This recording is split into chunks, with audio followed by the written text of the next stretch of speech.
And we're live views from the third podcast. My boy Flocka's out again. He's on vacation for the third time this summer. He's really enjoying life. But fuck Flocka this week. Not really. That's my guy. But Kyle's here. What's going on? Yo. My cousin Kyle. Let's get it right. There we go. There we go. Family, real family. Yeah, what's going on? I was waiting for you to do the in-depth introduction, dog. Shit, I mean, day one since birth, shit. You know, shit, everything like real cousins, damn near brothers, sleepovers, team sports, all that. Yeah, we locked in for real. He's not doing you justice, Kyle. Kyle's one of the only Kyle's one of the only white basketball players from Glasgow. He's like high school together, all that. Yeah, all that. I mean, and one of the better. Let them know who you are, Kyle. Who are you to the people?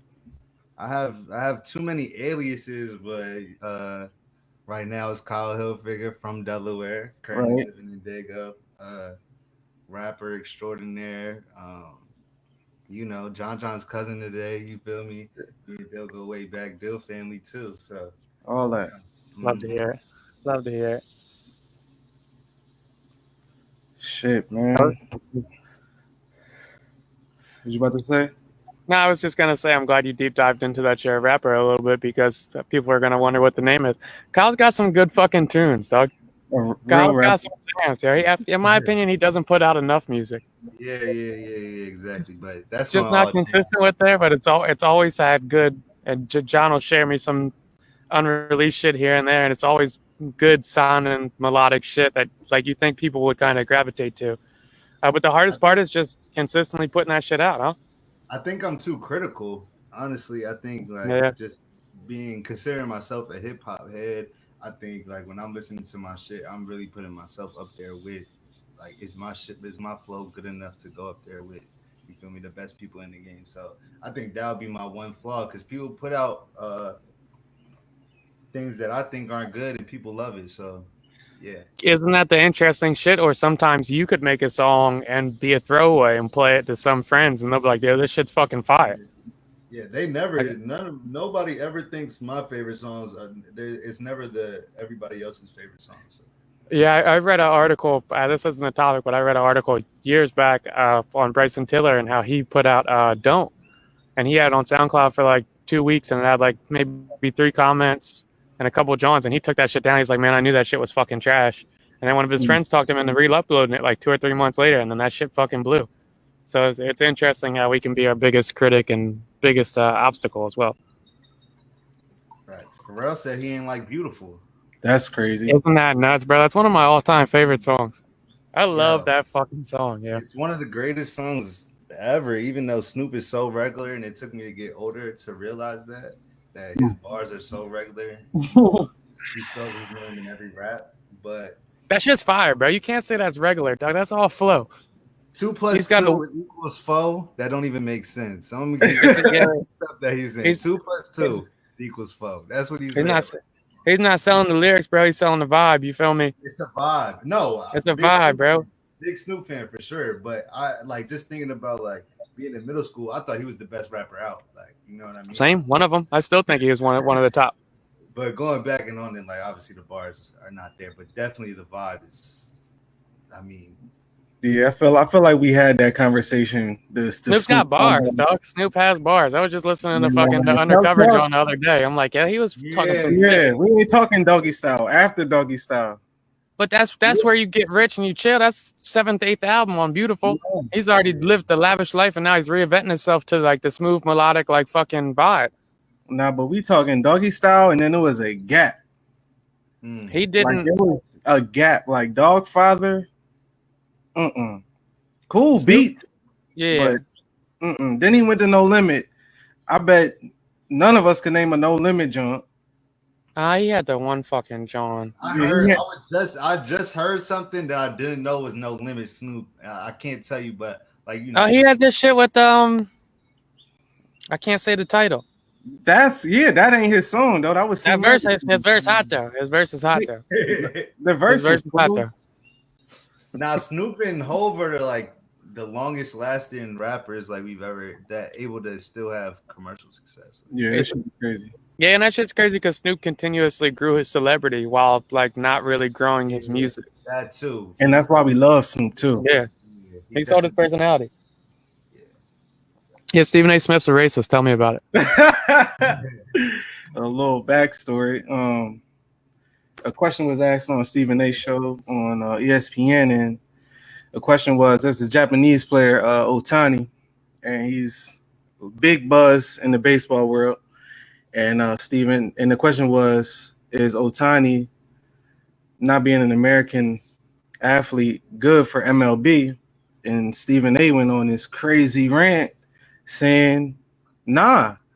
And one of Stephen A's arguments was that he doesn't even speak English, and a lot of people took offense to that. Obviously, I don't think how you feel about it, Kyle? Because I'm not on Stephen A's side on this one. Because Otani, I mean, we were talking about him the other day, but I'll let you get your shit off on Otani because that shit different. I mean, I could probably see what he's saying because they're asking him, like, I mean, it is an American sport. We're in America, so like foreigners coming over. Maybe that's how he felt about it. But the English, I mean, this is his first year, so I mean, him speaking English. Hopefully, he learns English, and I do think like people learning English is important, but I mean, it's racist, and especially if they are just coming here to play baseball and then going right back to their country, like you feel me, to chill during the off season, like. You don't need to learn English for this. That's what I'm saying. I was thinking in a comparison to Yao Ming. We didn't give a fuck if Yao Ming spoke English or not. We was rocking Yao Ming jerseys. We was watching. We was fascinated with Yao Ming. We didn't give a fuck whether he spoke English or not. I don't even know what Yao Ming's voice sound like. But you say Yao Ming, damn near everybody know the fuck Yao Ming is. Franchise like Yao Ming. You came out hot calling him a racist though, dude. That's because I don't even think that he necessarily said like he said he wasn't a star because he was a foreigner, but he said like he wasn't a star because you can't be the biggest star if you need a translator or some weird shit like that. Like that's just like you're on some. That's just weird wording from somebody that gets to do with baseball. Literally. Yeah, that's just weird wording to use for someone that gets paid to talk. Like and as a black person too, like that, you're very like aware of like.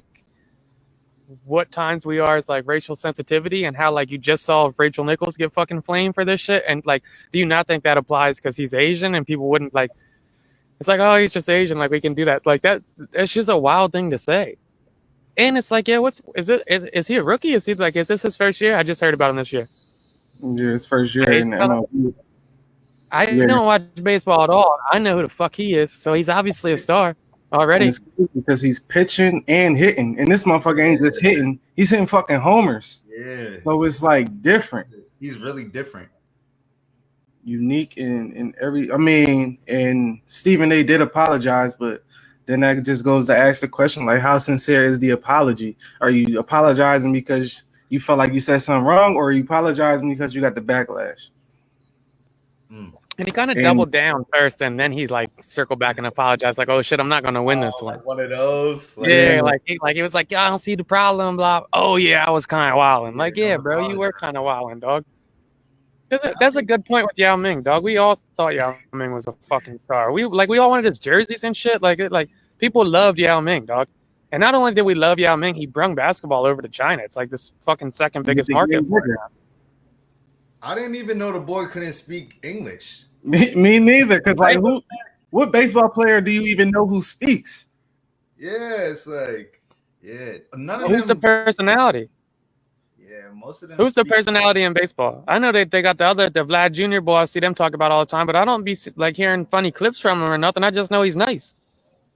Exactly.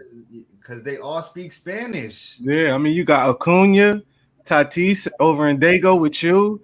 I mean, even back to Pedro and Big Papi, David Ortiz, like we didn't know what the fuck they were saying, but when they was on the field, we felt that impact. Like these motherfuckers is nice. Dude, Sammy Sosa's white now, and he's still got a little accent. You feel me? Like that? Like, what are we doing here, yo? What the fuck are we doing here?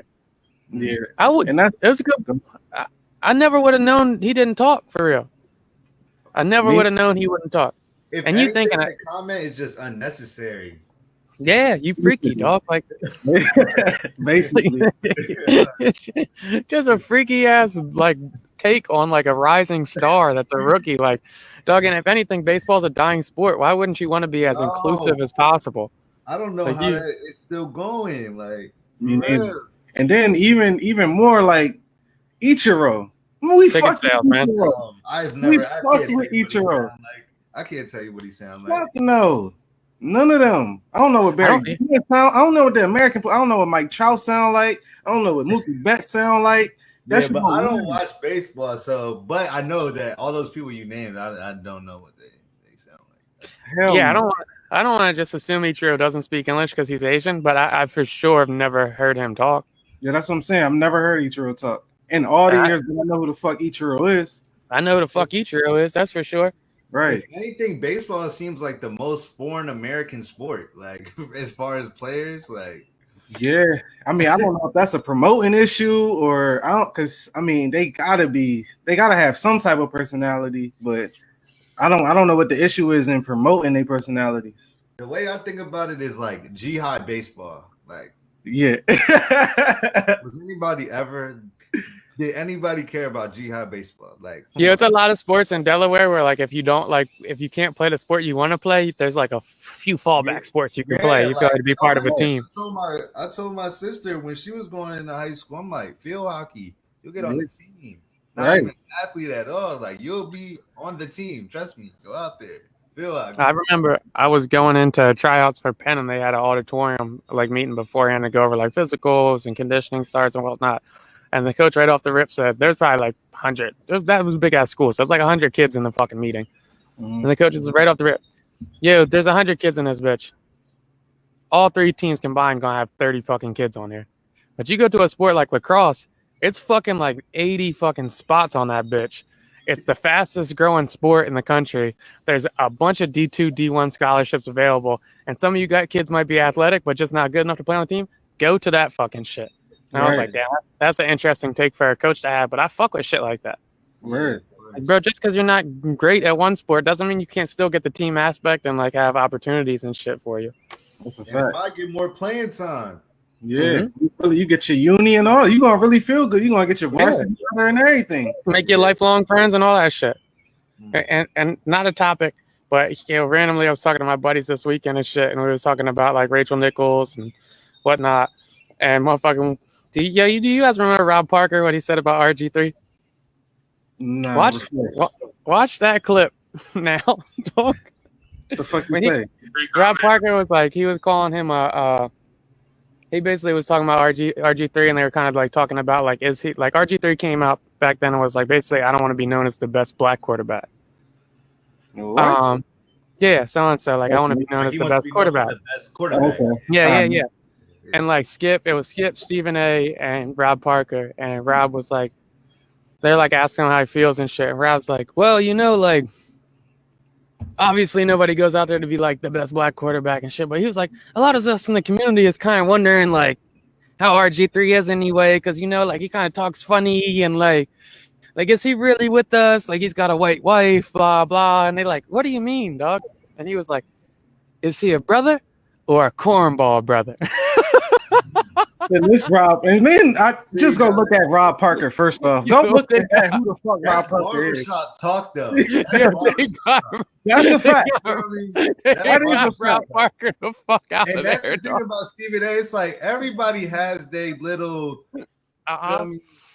Everybody has that. Like you see somebody, like you feel me. Every time I'm driving and somebody driving slow, it's an old person. Or Asian, like you feel me? I really feel that way, but I do live in a place where it's more Asians than black people where I live, and Mexicans than black people than I live. So that's views from Kyle. My bad, yeah. I just feel like everybody has their little whatever the word is, though. To keep everybody it, like you said, that definitely is barbershop talk. But when you Stephen A. and you know what's going on in the world. Just unnecessary to say. It's exactly. It's just like some things ain't for everybody to hear. That's Kyle. That's a good point. Are stereotypes too racist now in today's generation to like joke about? It's too sensitive. We were too sensitive. We can't even do it no more, bro. Because I do think some stereotypes are funny. Yeah. Like I think stereotype, like everybody knows, like there's stereotypes. Asians can't drive or they drive slow. Women can't drive. White people can't cook. Like certain shit is kind of like the white people can't cook shit. I lean into that. That's a funny John, dog. Like that's a funny shit to get on Thanksgiving and tweet out like, not looking forward to this meal. You feel me? Like that type shit is funny. I mean, obviously, because you've seen both sides. Because you feel me. All your friends is black, so I'm sure you had black food. And growing up in a white household, me too. My granny never put seasoning on like, bro, it's true. It's truth to some stereotypes, dog. Like, it's really truth to some stereotypes. It wasn't a thing. Like, it's truth to some stereotypes. Most white people don't season their fucking food. But then there's also some stereotypes that aren't true. We don't smell like wet dog when we get wet, dog. That's not a real one. That's not a real one, yo. That shit is not true, dog. I'd be so mad when it rains when I'm with my friends, dog. I can just see them just sniffing around like, yo, wet dog. I know, dog. Don't say it. Don't fucking say it, dog. It's not true. That's hilarious. Bro, they ain't had Rob Parker on ESPN since, dog. So he said that shit, and right off the funniest reaction was Stephen A. started like he got salty. He kind of threw Rob Parker under the bus, and I guess rightfully so. But Skip goes, "Well, what would you say about his cornrows?" Like, doesn't that mean something? And Rob Parker goes, "Well," Rob goes, "Well, I mean, that's the point there. Like, I don't." I'm like, "Yo, what the fuck is happening, dog?" Stephen A. comes on there and he goes. Stephen A. goes out there. He's like, I am so uncomfortable where we just took this. But that's really a discussion that, like, in the black community that people have. Like, that's really like barbershop talk right there. Like, it is. Every barbershop or barbecue I've ever been to, my family and friends have talked like that. And I don't know if that's wrong or not. That's what I like. So wouldn't it be better if we just all were kind of transparent with those thoughts? Like, because those are conversations we all have and shit. So why, like, Stephen A. said that shit, and then rightfully so, they grilled his ass, and now he knows better. Like, the motherfucker knows now, like, that's a stupid-ass comment to make, dog. He's going to be an international star. It'll help the sport more than it hurts the sport.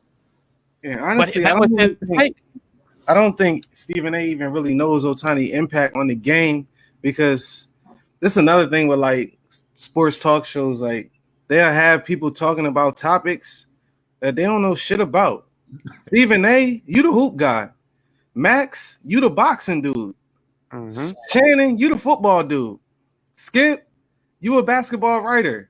So, like, when they get to talking about other, like, I don't want to hear Skip talk to Shannon about football, because Shannon a Hall of Famer in football. You can't, not saying all the Shannon points is right when it comes to football, but it's like at the end of the day, like, your opinion probably ain't gonna trump Shannon's opinion. You probably not gonna out-talk Max when it comes to boxing. Nobody really out. I mean, not saying Stephen A. points is always valid, but you're not about to out-talk Stephen A. when he talk hoops. It's just, and then when you asking Stephen A. a question about baseball, it's like, why are we even listening to Stephen A. about baseball? But I also think, like, that's a good angle to have too, though. Like, it's a good angle to have the common person that's not like a baseball head to talk about that shit too, because they're looking like they're talking from our perspective.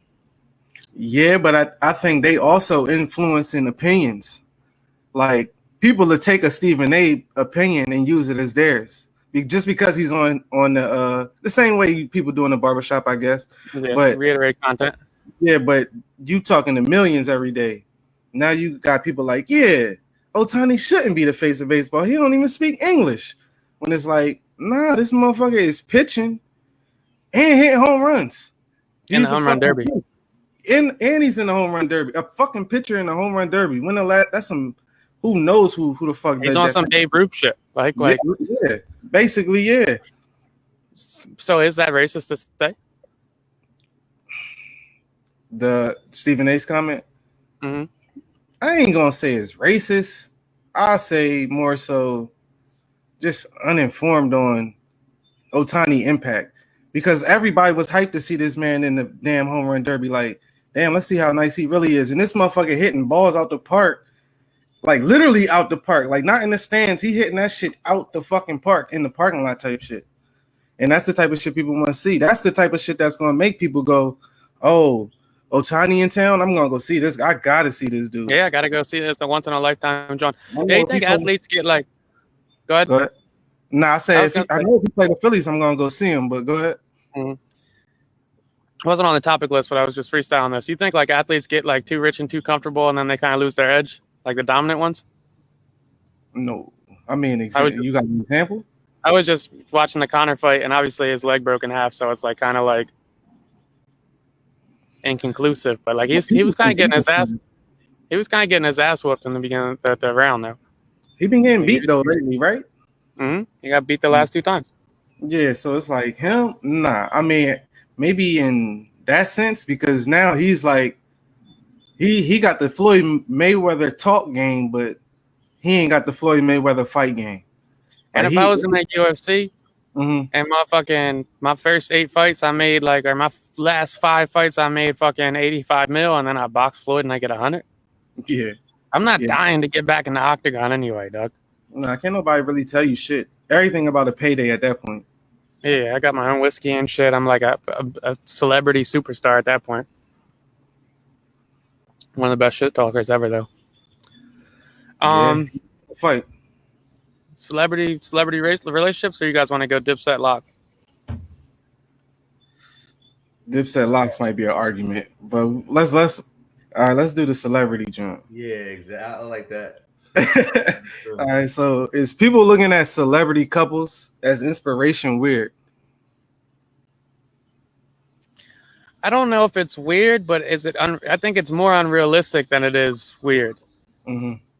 Like I think like they like look at celebrity couples and and be like, oh, that's goals, that's so and so. Like you only see a portion of their life in the first place. Like they all have PR teams. Like you literally only see what you want them to see. So you don't even know if it's goals. Like they could be beating they John up. I almost said the V word. I'm not saying it no more. Beating they John up. They could be cheating on her. She could be cheating on him. Like they could have money issues behind the scenes. Like it's so much different, John. So I think like that like look at them like goals and like that's the expectation of a relationship is kind of silly. How you feel, Kyle? I think Dale really hit it right on the nose. It's like, who's saying that they're the best, having the best relationship is weird to look at, especially when you don't know. Like the real part of relationships is in the crib. That's the fact. When it's just y'all and you feel me, and she doing dumb shit and you doing dumb shit. That's the behind the scenes shit. Like when you in a relationship that you really know, it's about that. The bond that you feel me, the one-on-one between the two of y'all. It's not about from the outside at all. They could literally, they probably arguing in the pics that we be looking at, saying probably mad, especially on vacation. Yeah, the assistant saying smile real quick, y'all get this photo op, and then 5 seconds later y'all back to beef. Y'all, matter of fact, y'all not even y'all in separate parts of the crib at that point. Yeah, John, what inspired this question? What the fuck I just seen? I don't know. I seen something. Go ahead. I saw Moneybagg Yo and his John. I forget what her name is. But I saw it was her birthday over. Yeah, all right. I saw her birthday over the weekend, and like she had her little like one piece skin tight John on, like busting it open, and Moneybagg was like in the middle of the party making it rain on her. Like everybody's around, and like motherfuckers like, damn, yo, Moneybagg really be treating her right, blah blah. And I was like, that doesn't look like a time to be had for me. Like I don't want to make it rain on my John in front of all my friends while she's busting it open next to a pole. You know? Fuck no. Like if that's what you're fantasizing about, like as your goal relationship, I'm not for you, yo. I'm not like that's not where I want to go. Yeah, that ain't it. And then you get compared, even like, oh, you see how I don't know LeBron. That's what it was. I seen LeBron and his wife, and I just was like, let me add this. You see LeBron, and I need that type of love, or you see Hov and B, I need that type of love. And I'm realizing these motherfuckers billionaires. Mm-hmm. So it ain't no comparison to these people's lives. We don't know what kind of lives they living. And then you see a Russell and Sierra. It's like, oh, that's real love.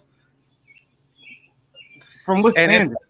It's the same people saying that's real love was hyping up the fucking Sierra and Future John. You know, it's like, yeah, you don't even know what like type shit you like, dog. Like now They you like the hyped up corny fellas. Sierra and 50. They hyped up Yeah. Sierra and Bow Wow. Bow Wow. Future. And now We're not about to make it look like it's not. Relationships. It's like, yo, which was like, where do it stop? And they all look perfect though, so you can't even be mad. Like they all look like they was perfect Johns.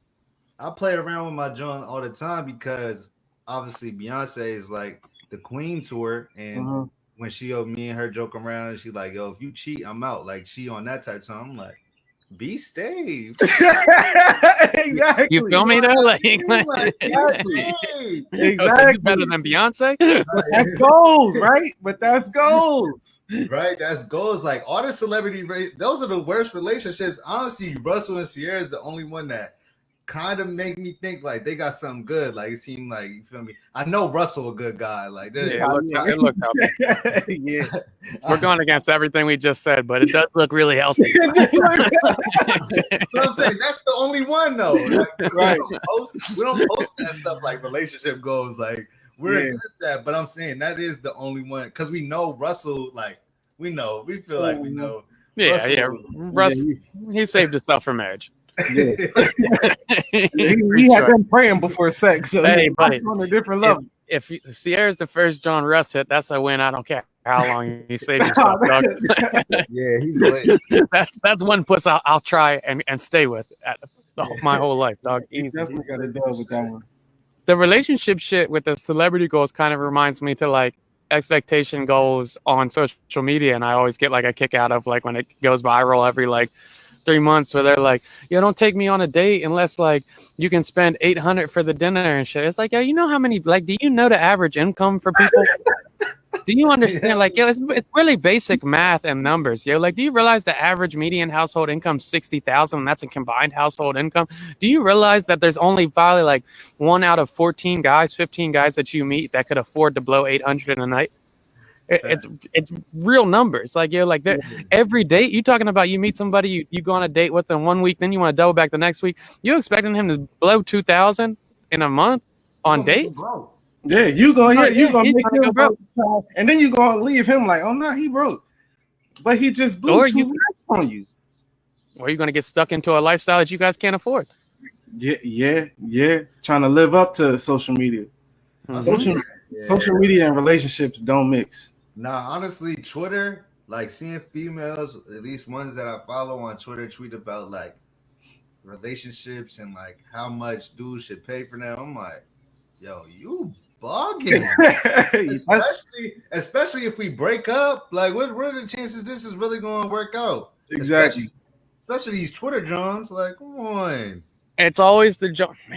Don't want to make it an anti-woman pod. No, Flock's not here. They're not here to stand We had the barbershop. Fuck it. B-word. I don't even say it unless, you feel me, somebody really got to push my therapy. I don't even say that word. Right. I start saying it in my raps. Right. Yeah, I don't.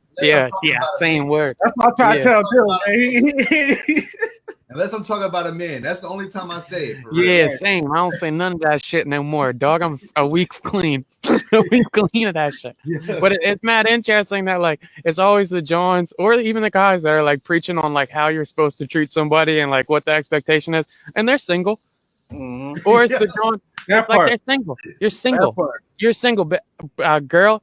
You're like you can't tweet about what you expect or what you like. You have to like, and it's one thing to know your worth. It's another thing to have unrealistic expectations. Or like, are you putting these expectations up because you really don't want to be in a relationship? Like you're holding out for the perfect person because you're fucked up. And then there's the other group of like, it's these other Johns that's tweeting out how cool their boyfriends is and how much they love their boyfriends. I done knocked a couple of them Johns off, dog. You feel me? Like that shit is fake security too. That shit is fake security too, dog. That shit is fake too, dog. Like, no, man. I mean, when the expectation is to be flown out on the first date, it's crazy. The fact that somebody would actually want, how is that your expectation? I don't even know you. Social media. I don't even know you. And then social media have you thinking, all right, if you fly a girl out, you shouldn't think that they're gonna fuck just off the rip. Buddy, if I'm talking to a girl and I'm courting you and I fly you across the country, I am fully expecting that you want to give the pussy up. if you come motherfucking to Delaware from Cali, right. I'm assuming that you want to fuck, dog. And we've already had that conversation. So if you get here and you're like, oh, that wasn't really my vibe, but rock out, go to fucking Applebee's by yourself and hang out with your friends or whatnot. But like,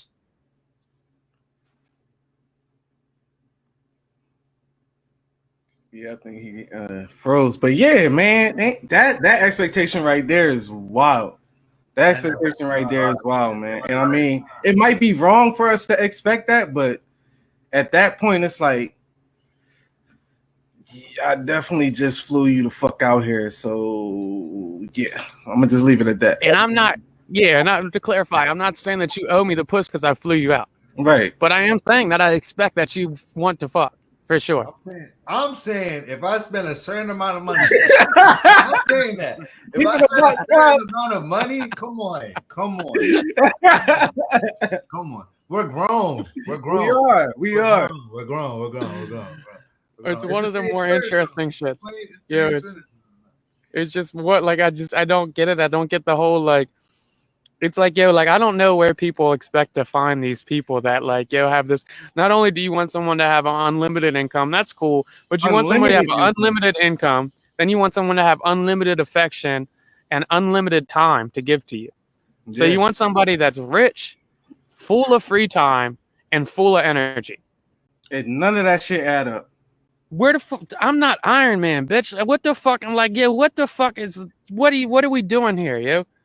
Bro, and I actually argue with this my girl a lot because I don't want any of that. Like, that's not even what I want. Like, am I bugging? Like, you feel me? Like, I want, you feel me? You know what I mean? From consistent, you know what I mean? That's right. What we all want. In relationship, you want the consistency right there. And then loyalty. That's it.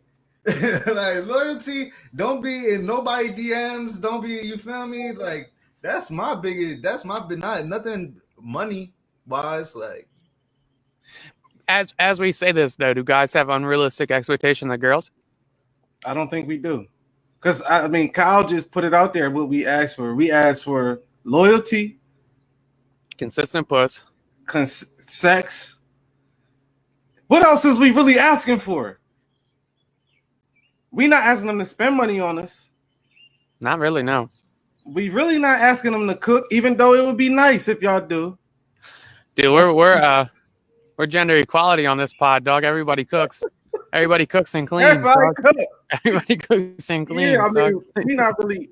We ain't going crazy on the requests. Not saying all, and this ain't all women. Obviously, this ain't all women. No. We just talking social media influence on certain people. Because we know it's all women out there that hold it the fuck down, do what the fuck they supposed to do, ain't in no goofy shit. We respect and love all y'all. Social media and celebrity has led people to unrealistic expectations that if you really hold to those expectations, will have you either single or ungrateful for what you have. Forever, too. Every girl that I seen, how y'all feel about, you got a girl, she pay no bills? She gotta pay bills. How you feel about that? She don't got no bills. Huh? So we live together. We live together, and she don't got to pay nothing. I'm asking her, how you feel? Do you feel like she should? Do you feel like she shouldn't? Most girls. That's what I'm saying. That's the biggest thing I see on Twitter. Girls saying they shouldn't pay nothing. So in my mind, I'm like, all right, I'm working, you working, I'm paying all the bills, and your bread stacking up, like. Yo, girls don't even realize where to fight. Like, now I'm about to get on some anti-woman shit. Like, girls don't, like, yo, because girls don't even realize where that whole, like, tradition and expectation came from. Like, they're saying that shit in the 2021 where the gender pay gap's only at, all right, maybe still 20%, 25%, but that expectation came from when we were the household income. So the girls would stay home. We would make enough to where it was still, guys on average could still afford to pay the bills, go out, raise 3 kids. The cost of living wasn't a super increase. So like the inflation of the dollar and not the inflation of salary has made that almost impossible unless you're making realistically, like that lifestyle you want with that, where you still want nice cars, nice clothes, a nice house, a nice this, you got to be making 120, 125, 150, 200,000. And then I want people to understand this shit. Like that's not an unrealistic income. Like you can get there, like, but I want you to understand that only like 15, 20% of people in the fucking country make that, and not even 15, 20. And I want you to tell them again, what is this man said it earlier. What is the median? The median household income in most states. Household income in most states is 55 to 65,000. That means most people are making 30 to 35,000. But the expectation is the sky. So if you want me to pay for everything, you definitely don't want me to spend fucking $600 on a date, because that shit ain't happening. You have to pay now we getting now we getting hot and ready's. Like we're done. Like you have to pay for all the dates, like bro, for real. Like now, I don't have a problem with spending the bulk of that shit. Like I don't have a problem spending the rent or what's not. But like I feel like it's just like a kind of lack of courtesy and effort if you don't want to pay the electric or the cable, or you don't want to pick the groceries up, or you don't want to do none of that shit. Yeah, like you just want me to pay for everything, but I still now I'm working my ass off to make sure I make enough money for all this, but you still want me to come home and I gotta fucking court you and I gotta do massages and all that. That shit's unrealistic, yo. It's not. I'm not Superman, yo. Once again, we adults, so, grown ass fucking people, dog. We're not fucking. You know how much bread I'm getting. You feel me? You know what I mean? Yo, come on. Let's do the math here. Let's add up the math here, yeah. Come on, bro. You see, I'm not a rocket scientist. So this being an expectation is crazy. Now it's different when you come out and say, "Oh, I'm gonna take care of this." Then it's like, all right, you ain't asked for it. This is what I'm gonna do. But when it's an expectation, or I can't date you unless you do all this, that's kind of nuts. Yeah. Like I've got a buddy who's like, yeah, I pay the bulk of shit because I make a certain amount and she makes half of what I make. That's fair. Why wouldn't you pay 75, 80% of the bills if that's how it breaks down? That makes sense. But if we're making 50-50 and you want me to pay for everything, what the fuck does that? How does that make sense? We're in the same industry. That makes no fucking sense. I got to do that shit. So I got to do that shit off the gender role that the guys are supposed to provide, but you also want women equality and to treat you like that. You can't do all that, yo. My girl in the Navy, right? Mm-hmm. She get paid, right?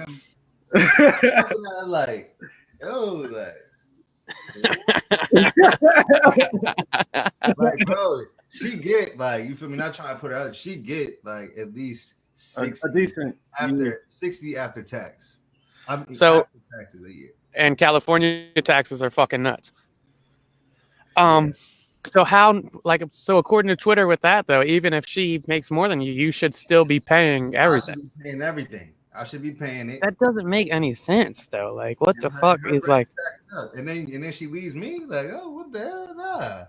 Nah, dog. You should be paying everything. You should be taking her out on fucking exquisite dates. And you better be dicking her down the best in the fucking world too, dog. It's gotta be fucking everything, dog. Exactly. Everything on the checklist. Act like trips is cheap. Fuck no, trips ain't cheap, dog. Trips ain't cheap. We not on here bitching. We just talking about the expectation. We ain't on here bitching. We just talking about the expectation. Because I'm 100% feeling like they be attacking me on Twitter. I seen this one joint that was they said, if you with me, you better have a passport because we only about going out the country. You're not about to Atlanta, Miami me to death. That's crazy, bro. I hate social media, dog. How y'all feel about this stance that if she can't buy it, she can't get it? Is that a fair stance? She can't get it, but she shouldn't be asking for it. She shouldn't expect it consistently, for sure. Okay. If you can't afford it, don't expect me to get you this bag every fucking month or week or every time it drops. All right, maybe present here and there and shit. But if it's out of your price range and I make more than you, and if I'm buying myself expensive shit, then all right, I get that. But like, don't expect me to grab this shit every fucking time, dog. There should be no gift expectations outside of holidays, and anything I get you in between that is you sugar on top for me. Like I respect it. You know what I mean? Like, I respect it. People don't even fucking realize how like materialistic they're being. And yeah, social media is just fucking horse shit. Like, yeah, the whole vacation shit, like, and I'll see people like, yeah, I can't believe you guys are going on vacation here again. And like, damn, y'all really re-wearing outfits on vacation and doing all that shit. Like, yeah, I'm a component of like, I like when I go on vacation, I like to buy new outfits and shit. That's cool. But I'm not about to shame a motherfucker if they got an outfit in the cut they want to wear, dog. Are you dumb? Yo, let them go get their fucking experience in. Who gives a fuck? Why would that rattle you up? Or, yo, you better not eat at no fucking chain restaurant. Motherfucker, if I'm drunk and I'm in Miami and I'm walking down the street, I might pop into an Applebee's, dog, because that's how the fuck I'm feeling, dog. Like, yo, what the fuck is wrong with you? We can't even eat at Applebee's? Yeah, motherfucker, I might go to Wendy's in Mexico. Who gives a fuck, dog? Like, yo, who cares, dog? Who cares? Applebee's is kind of trash. Yeah, Applebee's sex. My favorite spot in Vegas is Taco Bell. It's like a club in Vegas. Come on, man. You can get liquor. Preach. Come on, quesadilla. Bro, I just like there's no and it's not like I feel like we're coming off kind of like anti like for sure. But that's not the case, yo. Like the majority, like nobody's has like a problem spending the majority of money or majority of bills or whatnot. But like, yeah, there's an obvious correlation between social media and celebrity culture and availability to what the divorce rate is now, why people are getting married a lot later now on average age, and why people are having kids a lot later now than they were. Now average fucking first kid's like 33. Average marriage age is like 35 in most states. So people don't think that they have the ability to be in a relationship until they fucking have Beyonce and Jay-Z money. Newsflash, yo. Unless you hit the lotto, you're probably not getting that shit. No bullshit. And even if you hit the lotto, you're still not gonna have that shit. You know, like it's not real. Yeah, that's not real life. But let's shout out all the women that ain't living by social media expectations. Yeah, shout out all the women that's not living by the social media expectation. And shout out to the women. And shout out to the ladies that are living by social media expectation, but have good jobs and fucking grinding their ass off so they can get their little Fendi bikinis and shit. And that's the thing. People that are living that life, they gonna run into them type of people that they saying. But if you just on social media and you just not doing shit, but you asking for all this, how you about to meet this person anyway? Yeah, how you about to run into this Jay-Z money bag rapper nigga? Like, what's the odds of you running into this person? It's just like you said, dog. If it's in their price range, I know plenty of Johns that got nice jobs and buy their own bags and what's it called. Then you can expect that shit. That's fine, yeah. That's in your price range. That's all you have at it. Yeah, exactly. No, not y'all. Rock the fuck out. It's these broke ass Johns that don't have a fucking dollar to their name, fucking got 4 outfits, and just are on Twitter living in fantasy land. It's not happening, yo. It's not happening, dog. LeBron's not coming to scoop you up. You and random John, one of the biggest lies we ever got told was LeBron's wife was trash. She is a very pretty lady, yo. Yeah, she's a very pretty lady. She grew on me. Yeah, she's a pretty John. Same. I thought she was mid. I thought she was mid at best back in the day. And I'm not Stephen A in this, John. I'm not taking back my old comments because I'm sure you can pull up pictures where she was looking trash. But she's looking good right now. I'm taking it back, bro. I thought she was a solid 6 at best, and she is a little baddie. She is a little baddie, dog. Socks, good face, aging great, skin looks great, looks happy. I like how y'all both came around on Brian, man. Y'all used to be a little hard on my boy, man. He's still a bitch. Yeah, I feel the same way. Yeah, he's still a bitch. Great role model, man. He still gets to me. I came around I started giving him the respect, you feel me?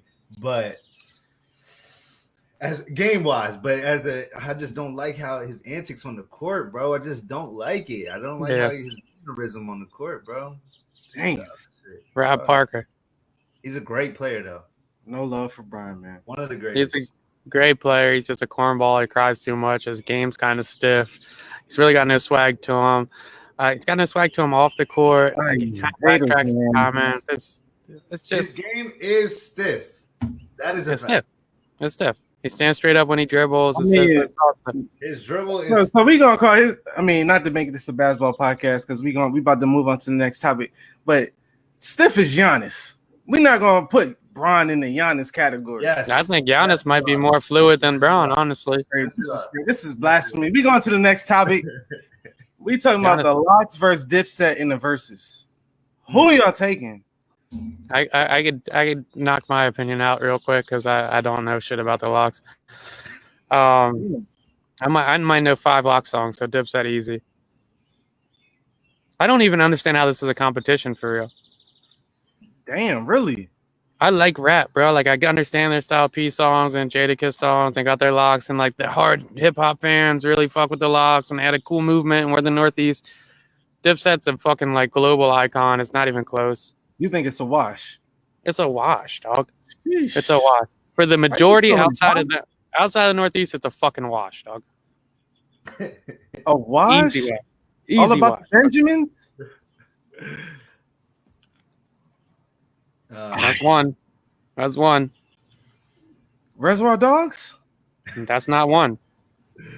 This is some Northeast shit. You put Reservoir Dogs on against Ballin', and the world picks Ballin'. Easy. Money, Power, Respect? That's fucking Jewel's whistle song might win that one, dog. Like That's disrespectful. That's disrespectful. Jewel's puts Run It On? Like, is the world picking that Money, Power, Respect? I don't know, dog. Jewel. That's just Jewel. Where you going, Kyle? Once again, I have to agree with Dill. Like he said, Northeast bias. And I feel like it's biased. Like everybody's different. Everybody listens to different, likes different things. Me personally, growing up, I was bumping Dipset. I wanted to be them. I thought they was the flyest dudes in the game, the best dudes in the game. Rockefeller at that time, Hov was the GOAT to me too. So I really wasn't bumping Locks probably until I got older. Like honestly, so it's one of those things. I just think that they just like Dale said, like he could play whistle. Like they just have them club You said it, bro. Them party hitters. They had their mainstream game is way crazier. Bro, you said you didn't get involved. You didn't get invested in Locks until you became a hip hop head, dog. Dipset is a cultural fucking icon. Cameron had us all wearing pink, dog. All of us were wearing pink, dog. That shit was swag, dog. Cameron was the flyest person in the world. Jim Jones was the toughest, and Jewels was supposed to be the next up and coming young fucking superstar, dog. They had that shit on fucking lock for like 6 years, dog. I mean, I just had to make it a little unbiased, but I'm going Dipset. Like it is kind of crazy. Like it's a wash. Really go. I don't think it's a wash. I think Dipset gonna surprise a lot of people. Like, nah, we really got hits, and if they go with the shit they wrote as well, it's like it's gonna be a little closer than I think people think. But just swag and if they had to pull out this, if they had to pull out the songs they wrote, it's a wash. I mean, not really. I think. I mean, but I'm on the Dipset side too because, like y'all said, we just fashion alone, we was rocking with Dipset. Like tees, but we was rocking the tees baggy. Might have tied a bandana around your head and all that to be like Santana. Jim Jones came with the little chain on the jeans. The Skull Gang chain, dog. We all did that shit. Jim Jones went to the tight V-neck. Motherfuckers start popping up with the V-neck tight. Like they influence on culture. That's not even. We was all doing the little ball and shit, dog. Motherfuckers was walking through the hallway doing that ball and shit, dog. This culture alone, we definitely. I think it's gonna be closer than what people think, but Dipset is definitely. It is kind of a wash. Yeah, I ain't gonna say wash. I can't co-sign wash. Fucking wash. Bro. I think it'll be like. I'm gonna give them. I'm gonna get a lock site. I'll go 13-7. 13-7. That's a wash. That's a 3-point win.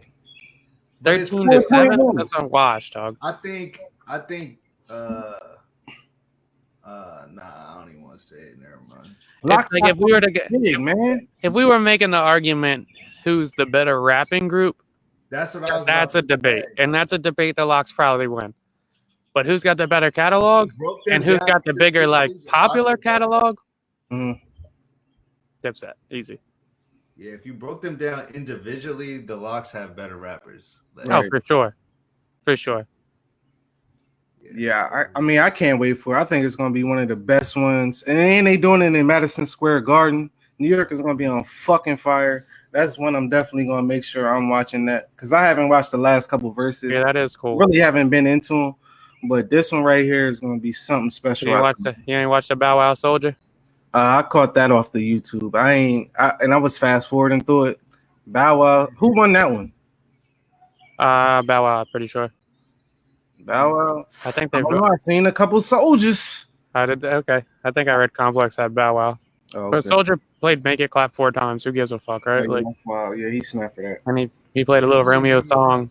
4 times for real. Yeah, it was. Yeah. It was definitely 3 for sure. 3. And I actually had this discussion with somebody like growing up. Bow Wow was on fire. I don't care. I don't know if it's our generation, young boy, like our generation. His first 3-4 albums. He had us listening to the Like Mike soundtrack. We was rapping basketball. Bow Wow was crazy. Bow Wow was like cool up to like fucking Marco Polo. Like he was cool for a while. He was knocking down I thought Marco Polo was a smash, bro. That shit was a smash. No, there's no thought about it. That shit was a fucking smash, dog. We just said earlier he had Sierra when Sierra was fresh in the game. We was like, oh, he got Sierra. This shit crazy. Mm-hmm. And he had Angela Simmons. Angela Simmons when she had the fucking pastries shoes, dog. And it was on the show. Everybody wanted Angela Simmons. Bow Wow had her. He driving with Birdman. Yeah. Smash. Fresh as I'm is a fucking John, dog. Like that, like yeah. That's a classic. That's a classic hip hop. Yeah, that's a hard John. Like the beat is like, come on, yeah. They gotta get back on flowers. He did start doing some cornball shit, but he definitely deserves it. Because he got started so young. Like, he probably has 5 solid albums. And it's crazy because he was thugging it for a minute. When was the Bow Wow? When was the term when we was like, all right, we done with Bow Wow? I don't even remember. Probably when we all realized how little he was. Was it when he cut his braids? That's what I think it was. No, because I think that was before Marco Polo. But I felt like he always came back because when did Lottery Ticket come out? Like, come on, Roll Bounce, Lottery Ticket. Roll Bounce. He was in Fast and Furious. We was fucking with Bow Wow, man. Yeah, we was. I think it's when he started trying to live up to the celebrity status too, and they called him a couple times, and then it was like the joke was on him. Oh yeah, the plane. Mm-hmm. The Bow Wow challenge. And he started doing the video and was like, they don't even realize it's me, and it's like a bunch of kids walking by like they don't give a fuck. That one might be corny. Like, this boy's a fucking lame, dog. These kids are on fucking Vine. They don't care about you, buddy. Bro, he was calling Soulja Boy's braids short. I couldn't get over it. His Jones was touching right here. Mm-hmm. Soulja's Jones is past his chin and he calling his braids short. Yeah, Bow Wow. Man, I don't know what Soulja probably had extensions. Do you think, not to get overly hip hop, but fucking whose career would you rather take, Jadakiss or Cameron? Oh. Good question. I think Jada. I was thinking that too, which is like he had a smoother ride. Like he never, you feel me? He was cool. Like he never got caught up in that shit. He won all his battles. He never had the peak. He didn't have a peak close to Cam's. He didn't. Yeah, but to this day, like if Jada's on a feature, I'm still gonna check out for it. Like if he's on a feature with like a popular artist, I'm definitely gonna check for it still. And for me being a hip hop head, the fact that he got real songs with Biggie is insane. Biggie's the one that signed these dudes. Like, that's crazy to me. Like, nah, y'all about to be with me. Sadly, he passed and they signed with Bad Boy, but I couldn't imagine what it would have been like if Biggie was alive. Like, what they would have been. That shit would have been insane. If Biggie and Tupac didn't die but just retired when they died, or I just stopped making music, are they still both guaranteed top 5s? Are we looking? Yeah, I had this discussion. Like, I got in an argument about this actually. I'm saying Tupac still is. I don't know if Biggie is. Biggie is. My friends told me that if like Hypnotize and all that stuff came out today, it wouldn't hit. That's a lie. I think Hypnotize would hit. So Big Papa right now today with this generation, they wouldn't pop off like you could play. You could play, and it's shutting shit down. Yeah, your friends are high a little bit. I think there's some music that's timeless. Like Juicy could drop next week and it would still be a top 40. Easy. They saying nah. They saying it drops. People like it. It's cool. The old heads is like, oh, it's Biggie. That's real culture right there. That's Biggie. Come on, there's a little catchy shit. Now there is a screaming match like over that. Yeah, now that's stupid. There's an argument to be made. Like some shit is like a product of their time. Like if some of that Master P No Limit shit dropped now, I'm sure it wouldn't take off. Yeah. But the Biggie songs, they'd still be hits. Or I could be wrong. Or they were also saying that those songs wouldn't be as big in his catalog if he kept going. Like we wouldn't look at those songs like hits. They were also saying, but like that's why I can't agree. That's kind of like it's an impossible argument. They were hits at the time. Honestly, they was hits at the time. It's like saying we don't listen to Reasonable Doubt no more and look at them like classics. Pretty much. I mean, we definitely. If Can I Live, come on, everybody know what the fuck is going on. And there's no guarantee that he progresses at that rate. I think he does, man. But I mean, there's just no guarantee. Not obviously not the same caliber of artist, but like obviously we all now look at 50 Cent. Like his first album was, bar none, his best work ever. Yeah, but we gotta think. Pac was on like 5 albums by the time he died. He even like pop though. Like Pac didn't even really pop until Me Against the World, and then I mean, commercially though, his first couple albums were really well received critically, but not poppy. Once he came out of jail, well, Me Against the World really put him like, all right, he can do this shit. And then all his previous albums were gold though; they just weren't like out of this world. Yeah, but you gotta think back then, what was the standard? Platinum. Gold was solid though. Gold was solid. Gold was still good. Gold was still good. All those people walked to the store and got your CD. That's what that meant. Yeah, gold was still really good. It was good, but it wasn't platinum. If you went Biggie platinum, both albums off rip. Like, but that's not like platinum off rip. Once you platinum in the 90s, it's a wrap. If you went gold, unrealistic to think everybody for going gold. You went gold? What? You went gold? You ain't shit. I go platinum. But that's coming from somebody that went platinum off the rip. It's not unrealistic to think that an artist would hit their peak fucking 4 years into when they were rapping. Like it's not weird that Tupac's album when he was 19 and 20 went gold, and then he hit it big at 21, 22. Like that sounds like a solid trajectory. Just to argue, Biggie had P. Diddy. I'm sure Pac ain't had nobody like P. Diddy. That's what I'm saying. He didn't have nobody at first. Then once he got on them Dre beats, you out of here. Like this is NWA, Doggy Style, The Chronic. You on these beats? You got Daz producing for it? Oh, nah, you out of here. It's interesting that he broke into. What was the question though? I forgot what the question was. Would they have been would they still be legends, I guess? Was that the question? The question was basically, would we look at their careers? Would they be a guaranteed top 5 if they just retired instead of died? Yeah. Yeah, their impact was crazy. Their impact was crazy, man. So if 50 died right after the G Unit album or his second album and the G Unit album, and he just got killed, would he be top 5? Probably. Yeah. That's probably what I'm saying. Though there's a lot of unknown with that shit. Those 3 albums are crazy. But I think Biggie alone off rapping ability was insane. I don't think it's a rapper you could even say raps. And say he falls out with Bad Boy, he doesn't have the same production. I mean, I don't. There's a bunch of people that rap their fucking ass off. That's not top 5. But they wasn't. I don't know. It was. Because I feel like when we hear Biggie, you could go play Life After Death. You can hear Biggie with Bone Thugs. You like, damn, this shit crazy. Or you could go hear Biggie with Hove, and you like him and Hove going back and forth. This shit crazy. Like it was nothing. I could see it maybe with Pac, but with Big, I think that's the most fucked up part about Big shit is me. Only got 2 albums. His albums after he died wasn't.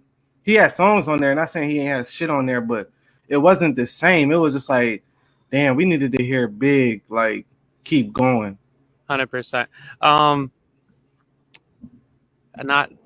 Not to be too anti-New York. Fucking Kyle's buddy Nitty's gonna kill me. after these last 3 comments. Dude, Big L was a little mind fuck. People really amped him up a lot more than he was, dog, and he was around for a little while, and he never took off. He good freestyler, wasn't that great of an artist. That was another lie that I was told until I doubled back on it. Oh, until you double back. What you mean until you double back on it? Like, I actually listened to his content, like his albums and whatnot, and he doesn't have that many great songs. Really? You don't think so? Name them.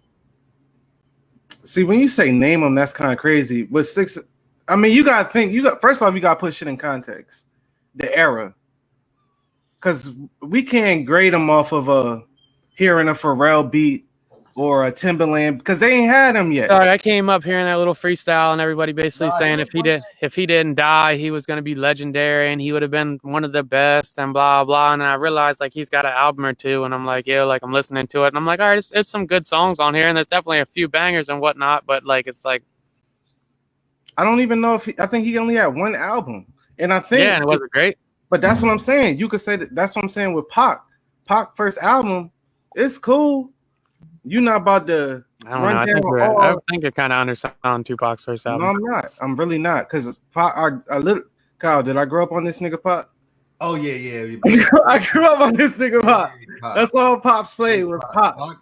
Pac and X. That's all my dad played. No bad. If you got in Dad Will, that's all you fucking hearing. Yeah. I ain't had no choice. Yeah. But Pac's first couple of albums, you like. All right, you can name the songs. Like the first album, I think he had Trapped on there. Cool. Like yeah, he's got some. You can see the potential. Brenda's Got a Baby. Yeah, it got better over time. Like that's what I'm saying. Once Me Against the World came out, though, he was like, oh shit, he really on some shit. And then when he got out on bail, fresh out of jail, California, it was a wrap. Second album was good too. Okay, but Me Against the World's only the third album. That's what I'm saying. Once he got the 3, you like, oh shit. And then after All Eyes on Me come out, oh nah, he's him.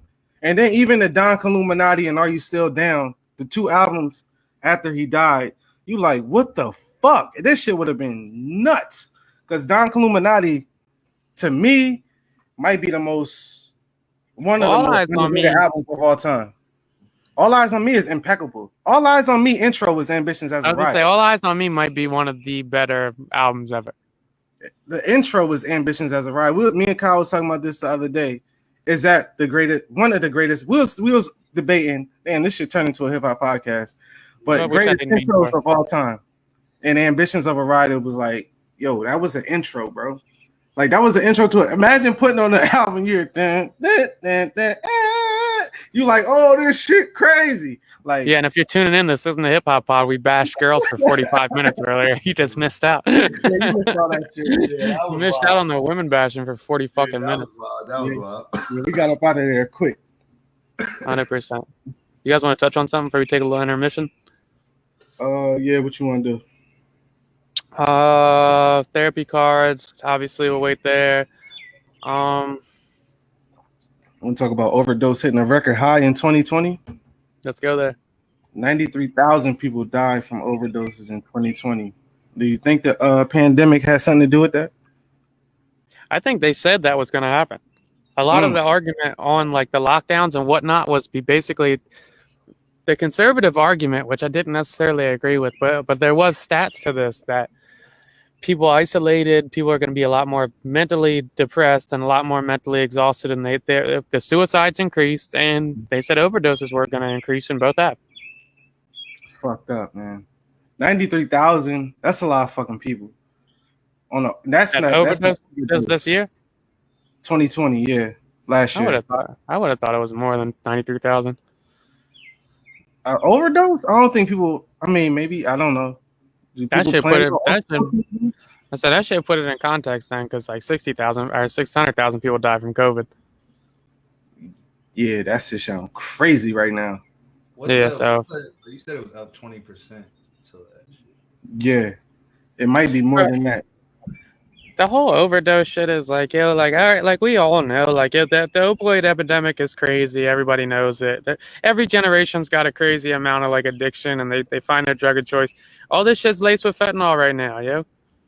All the shit's laced with fentanyl. All the dope is, all the perks are, all the Xans are, all the fucking coke is now. Like, yo, like I know so many people that overdosed recently that died off like a fluke pill. Didn't even realize they was popping. They think they popping at 30 and they get some fetty. Like it's just cut wrong right now. That's probably more of the reason the increase of overdoses than anything. Shit getting cut fucked up. And I don't know if you brought this up before in the conversation we had, but was it you that said should the dealer go to jail for somebody overdosing on their drugs? I've heard that argument. I don't necessarily know if I've made that argument, but I've heard that argument. I don't really agree with it because I think it's hard to prove that the dealer knew that it was cut bad. Right. Because I think majority of dealers don't necessarily know that they got fake pills, or I mean, I'm sure some of them do, and they don't give a fuck. And I know some motherfuckers that have that shit, and like somebody overdoses from it, and they're like, oh, like their trap starts to boom a little bit because like yo, junkies have a wild mindset, yo, they really do. Like, right.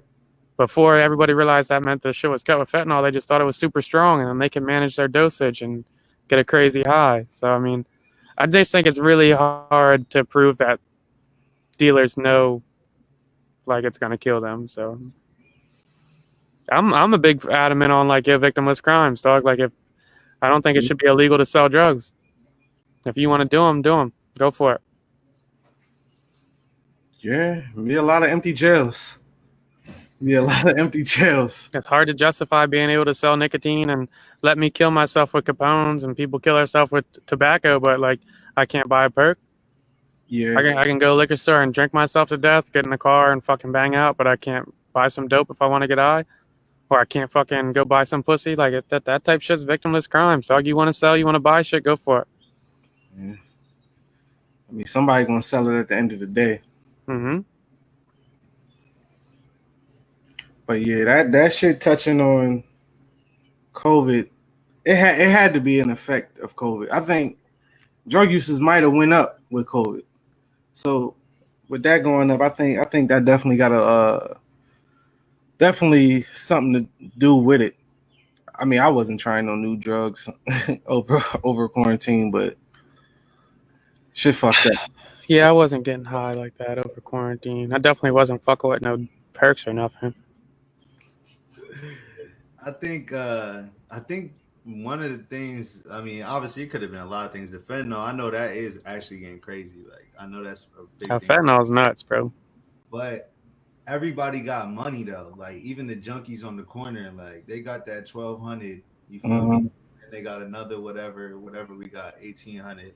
They probably smoked that all up. Right. And it was so easy to get unemployment too.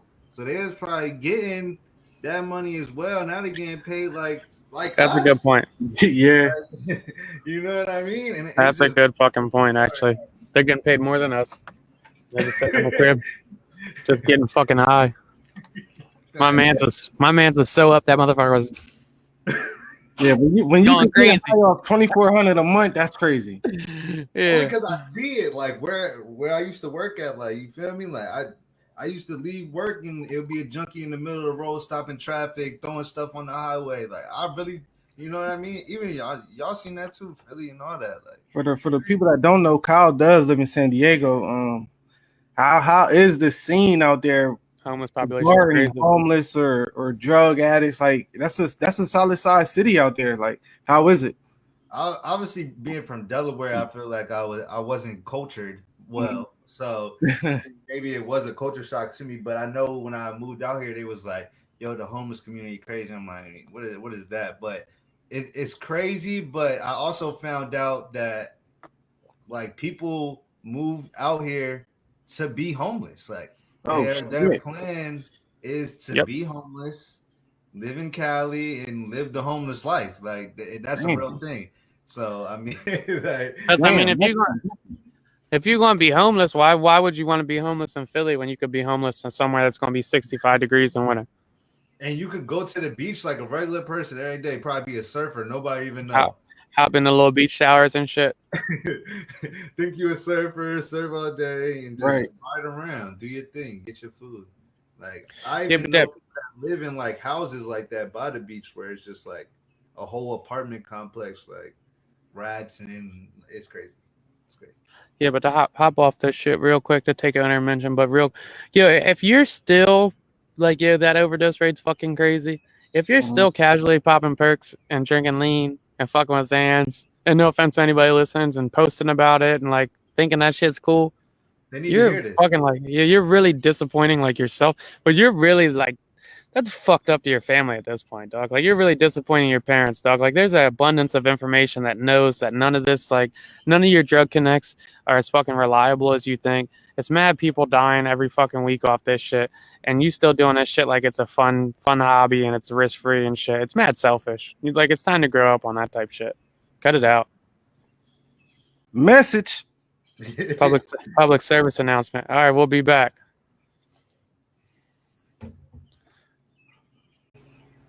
Back at it. Flocka's gone this week, so as you guys know, when Flocka's gone, we do the double up on Facebook.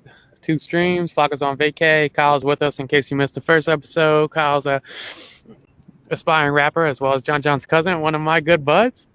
Kyle Hilfiger. Great melodic guy. Sounds great.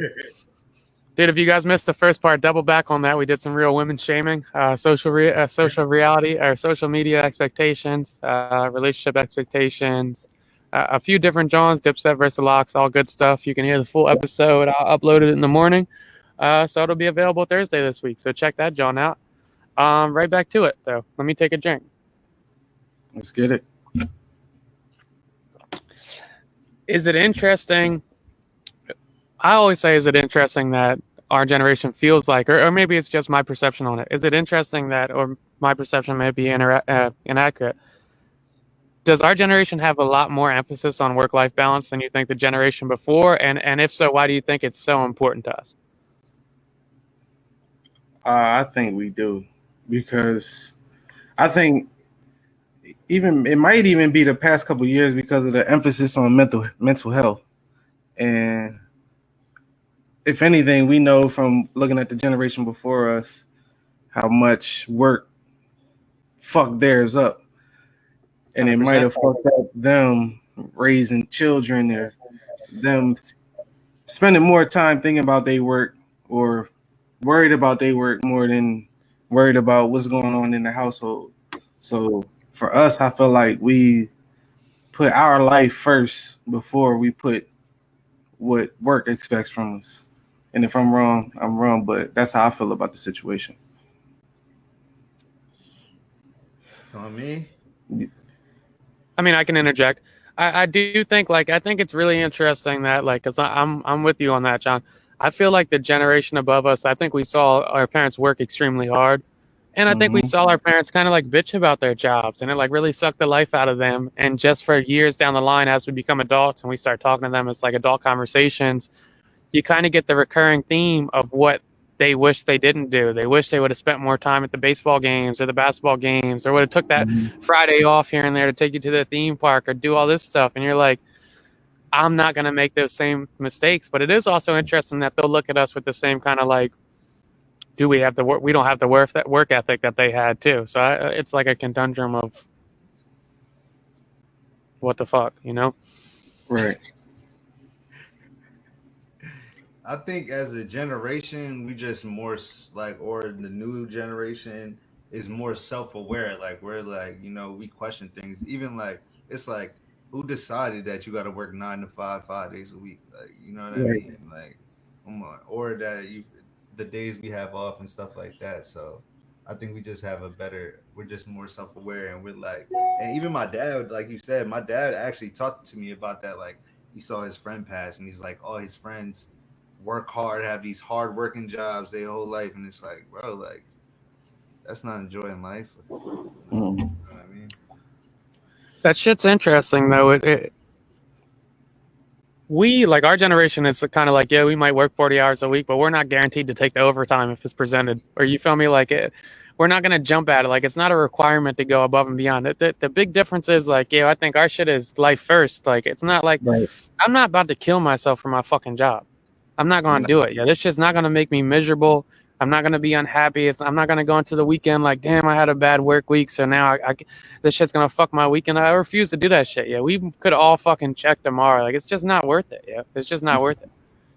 I've definitely, in my first 2 jobs, I left both of them because the work environment was something that I was bringing that shit home. Like, I'm thinking about work at the crib. I'm like, I'm too young for this shit. Like, I don't need to be stressed out about work while I'm home. Like, I'm not at work anymore. So I felt like I was bringing work to the crib. And after my first 2 jobs, I was like, I'm never bringing work home ever. And I don't want a job to where as though I gotta feel like I gotta think about work while I'm at home. It's different if I feel like it's different like when it's your business or something like that. Like if it's mine or you doing something for you, that's different.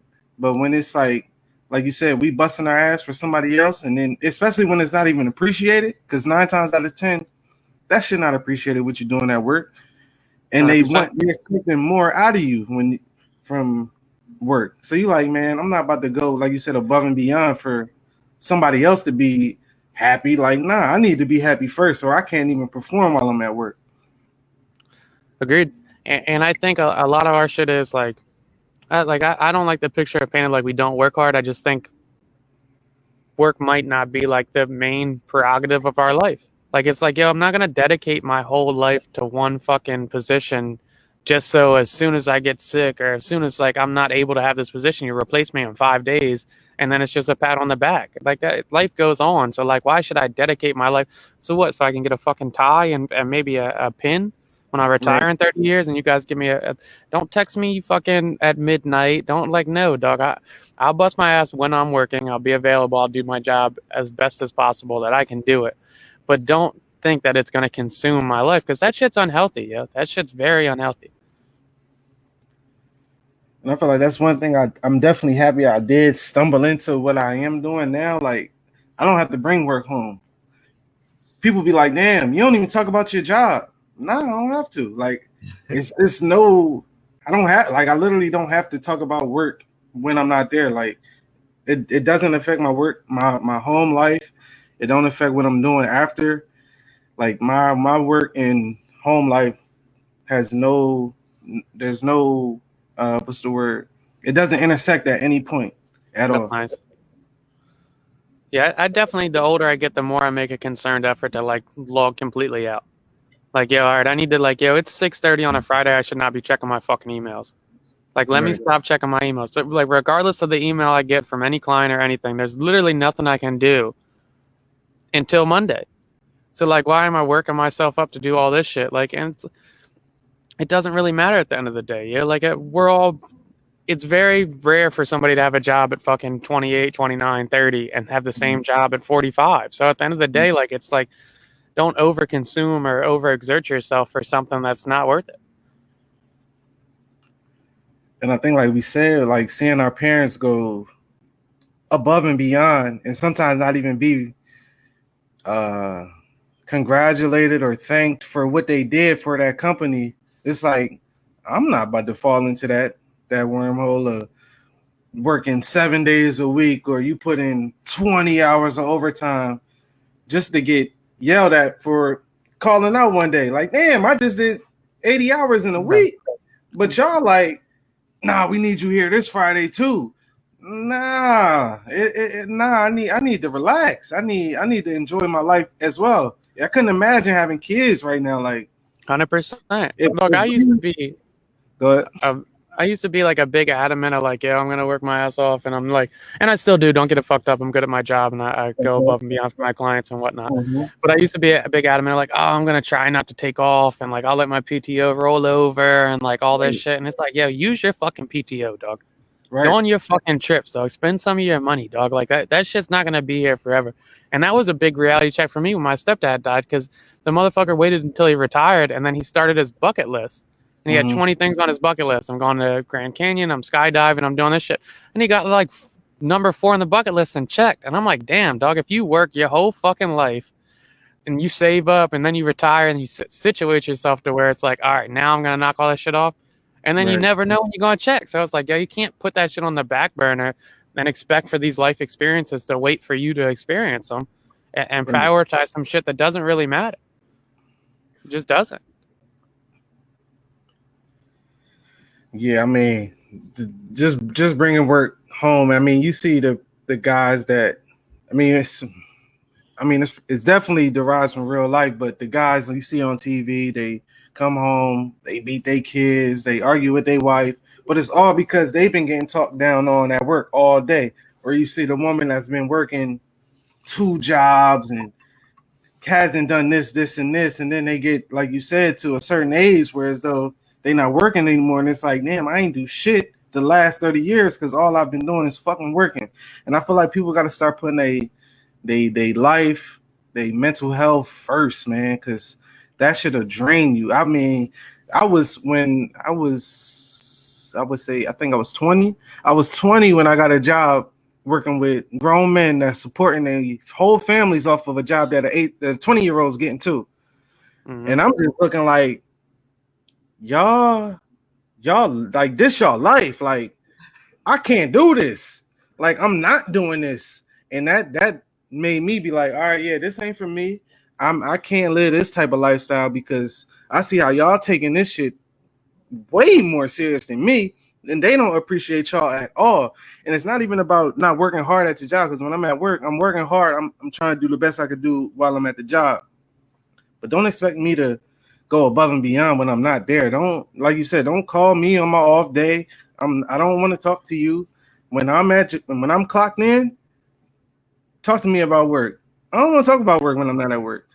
And you got a good point there too, to where a lot of people aren't at their job in a position of power, so they're just so used to being dominated or talking down to that when they come home and they're the head of the household in that position of power, now they feel like they have to like overutilize that and take out some of that frustration, because it's really an ego boost for themselves. Like, now I've been shit on so long, but now here I'm not the boss at work, but I'm the boss at home, and I'm gonna authoritize what's going on home, because now I need a little ego trip and an ego rub, and they don't even realize they're doing it for the most part. And then situations like you're saying, like, you're going to this job and you're coming in at 20 and these guys are 40, and there's nothing wrong with that. Like, if you're working that job, whatever, but then they're looking at you with a certain level of arrogance because, yeah, you're taking that Saturday and Sunday off because you got a basketball league or you want to go to a cookout. And it's like, dog, it's not my fault that you made this your point of focus in life. It's just not.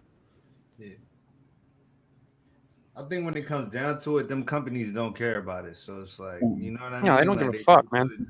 And I used to, it was one time where I worked 24 hours straight at my job.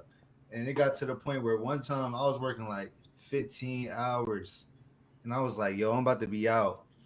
And my manager looked at me and said, nah. I'm like, nah, what you mean? Right. He told me, right? Like, I'm talking, bro, I would come in there every day. I'm doing at least a 12, 15 hour day. Like, it was like that every day. And he looked at me and he said, it's not about how long you here. It's about what you do when you here. I never worked past 8 hours since, bro. Like eat a fucking dick, buddy. Eat a dick. He's not even a manager. I still, like, that changed my whole aspect. I'm like, 8 hours. You okay. Because I'm working the hardest. So in them 8 hours, like you said, I'm working my hardest. And 8, yeah, your boy out. And I got the same type of story. Like, I remember when I was at the job I just described, and it's funny because, I mean, me and Dill, like, been around each other since whenever. And this day, the manager talks to me like I'm one of these older dudes that he feels like needs this job. And I'm young. Old head's looking at me crazy. I'm like, nah, this ain't, no, you can't talk to me like that. You might be able to talk to them like that, but you're not talking to me like that. And what, an hour later, I'm like, yeah, yo, Sly, let's play 2K. Game over. Yeah, I done went home. I'm like, yo, Sly, let's play 2K. I'm not even thinking about the fucking job no more. Like, I'm at home, but guess what? I'm at work the next day. And I guess, and I bet he never talked to me like that again in his life. Like, you gotta set bars with some people. Like, no, we don't know. We're not doing that. We're not doing that at all. This ain't my focus in life. it's a big difference between generations, and a lot of that shit is that we value experiences, to which there is a big turnover, and we value opportunity too. So we go at opportunities if it comes at Right. it. We value experience, and we value respect, dog. You're not cussing at me. No, You're just not. no, I was like, no. This you're is not cussing not. at me, dog. It's just not happening, bro. If I can physically beat you up, you're not cussing at me, dog. And that's the crazy part is they really feel like, or I'm not gonna say they, but some people really feel like, especially when this is the part that used to bug me out working with the at the job I was at, was they would feel like, no, this is life. This is where y'all gonna be at forever. So they feel like, for some people, they feel like they're trapped there. For me, at the age I was at, I was like, I'm not trapped here, so I don't feel like you could talk to me like that. And I would really feel bad for the older dudes because they really needed that money, and like that was really their life and where they would probably be at for the next 10, 15, 20 years, however long until they retire. And I know them seeing me talk to the supervisor like that, they was like, what the fuck is going on? But it's like, nah, our generation ain't for that shit. Like, you don't get to talk to me crazy. Like, we starting off respect. You show respect, you gonna get respect. But nah, when it come to work-life balance, man, mental gotta come first, man. You can't stressing out over a job, knowing there's so many opportunities now. Like, we got so many opportunities to start our own shit now. Yeah. We got so much information, whether it's a cryptocurrency or Amazon, the opportunities Amazon give you to buy and sell to people. Like, it's just too much shit going on.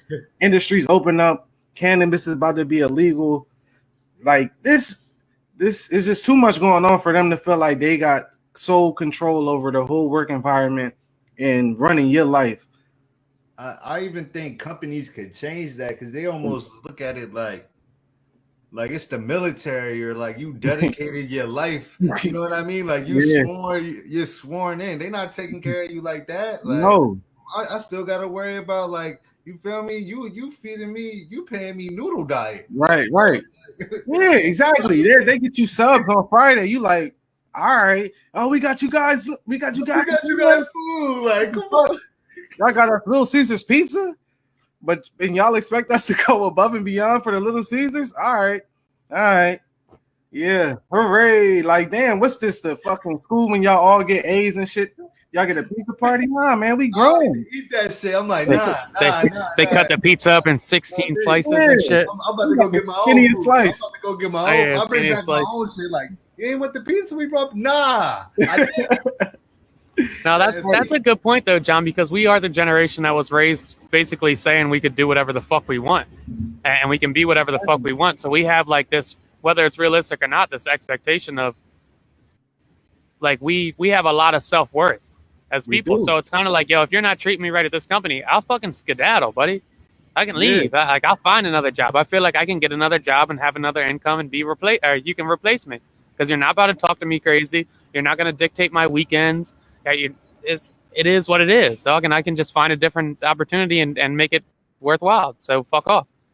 And I was in Walgreens the other day for work and shit, and it was a long line in there, and I was doing some pickups, and it was a lady or a guy at the register, and he was saying, "Damn, y'all need some help in here," and the lady behind the register like, well, you can apply. And then that was the funny part. But then she went into this spiel like, well, 6 people just quit this last month because they feel like they're not being respected. And I mean, I love that. I can already tell off rip, that's our generation. Like, we not 100%. Tolerating disrespect at work. We do not want to come to work, be stressed out. And they got to realize that it's so much opportunity out here. And I don't even know if they could even reverse their mindset, the older generation, to give us respect. I don't know what it is. Maybe it is just because off the strength they older, they think they know more than us. Once they realize they can give us respect, it ain't no problems once respect is shown at the job. But you don't want to go to work and be disrespected. That's just not tolerated by our generation. That's the only 100%. Thing I asked for, honestly. And to go to that, like, and imagine in our generation, we were still taught that you had to go to school. Mm-hmm. We about to start teaching our kids, you don't even got to go to school, like, for like college. Like, I'm not saying everybody, but for real though, like you can make your own bread in your room on your computer right now. Come on, man. I mean, we see little kids making millions of dollars. Yeah, we're breaking that cycle with our generation for sure. You don't have to go to college to get a fucking income, dog, at all. You don't have to impress yourself in fucking debt to make an income, dog, at all. Yeah, we gotta change like all these. Not to sound like you feel me like Stephen A, but it's like like the politicians is just a bunch of old white dudes. Like it shouldn't be that. Like those aren't the people that should be deciding what should be going on with the country. You know what I mean? It should be Kale, dog. I'm just saying it should be, you feel me, 35-year-olds, 40-year-olds, but 60, you out of touch. 60, you out of touch. Yeah. Come on, 60, I'm just you're out of touch with the. There's no way. I'm just chirping you. It's absolutely ridiculous the average age of like Congress and Senate, dog. There's no reason that it should be 65, 70-year-old, 75-year-old white men dictating on how we move forward as a country, dog. When the average age for men is like 72, dog. You're above average on living cycle, dog. Majority of us don't even get that high. How the fuck are you dictating how we should move forward as a country, dog? You're lucky to be alive. And the only reason you're alive really is because you're privileged in a certain way of wealth that most people don't have that access to health and resources that you have, dog. You're not even in touch with regular life, dog. Get the fuck out of here. You done had 3 strokes, 2 heart attacks, and you telling us what we about to do. Yeah, you done had 3 strokes. 3 strokes, 2 heart attacks, and you bounce back from all of them. Now you jogging around the block and shit. Most motherfuckers have a cramp in check, dog. Real shit. Like, the fuck? Real shit. Oh, the fuck is that? You guys want to hop into the therapy questions? Yeah, let's do it. All right, where do you want to start? Work, sex, self, relationships, or anxiety? Let's go anxiety. Anxiety. Describe the very worst that could happen if things you are worried about come to pass. How could they be survived? I'll go first. For me, the very worst things for me is, I mean, I just can't fathom family deaths, man. Like that shit crushes me every time. Like close family deaths is just like, fuck. And then it always just those for me is the word. And how to make them, what was it? How could they be survived? How could they be survived? I mean, survive for me is just this kind of fucked up mindset that shit don't stop. Shit don't stop. Just knowing that it don't stop, so you got to keep going. But for me, the worst thing happening for my anxiety is just family death. Like that might be the only thing that I even worry about, is just like people close to me dying unexpectedly. It's just, but getting over it is the hardest part, because you never really get over that shit. Yeah, I'm right with you, bro. I'm kind of sick in the head, so I like visualize people dying, and then like how it would affect me different ways, like everybody. So I just think about like, damn, if they checked, I wonder how like my day-to-day life would go. Right. And then I think about it, and then I play it out in my head. So it's probably one of my bigger anxieties. But just like you said, dog, life goes on, like regardless. It doesn't matter how much you fuck with somebody or how important they are to you. Like if they die, like that, life don't stop, dog. That shit just keeps fucking going. You still got to go to work. You still got to be there for the other people. Like it just don't stop, dog. So it is what it is. Not to sound cliche, yo, I was thinking the same thing. And I was going to pick anxiety first, because I was like, let's get this one out the way. Nice. But only because, like, as far as, like, I'm living good, I know, like, you feel me? I'm comfortable in my, like, where I live now. I'm comfortable with my job. So, really, those aren't my fears anymore. So, really, family deaths is, like, and it's crazy because my dad just came visiting me. Right. Left, bro. Like, nah, that shit. That's fucked me up, because it's something that you always think about. Right. Like you said, like you visualize the funeral, like, yo. Yeah. Bro, like, and you on the whole other side of the country, so I know that probably hit a little different for you too as well. And it's like nobody ever comes out here. That's the other aspect. Like he was out here, and I'm like, damn, dog. Like I miss you. I really felt that. Like, and I will say that, like, when you out here, you make sure that you see everybody. Yeah. Like you don't miss no stops. You make sure you tap in with everybody. You don't leave. You ain't leaving on the dap. You leaving on a hug. Yeah, I love you, all that. Like, you don't play no games when it comes to that. I will say that. Yeah, because, and that's crazy, because I got my grandfather on me. Right. Like, after he passed, like, thank God I was able to realize it like before he passed. But like, I remember being in the crib and mad that like he would be in the living room watching TV with me, like, yo, young teenager, like stupid stuff, you know what I mean? Yeah.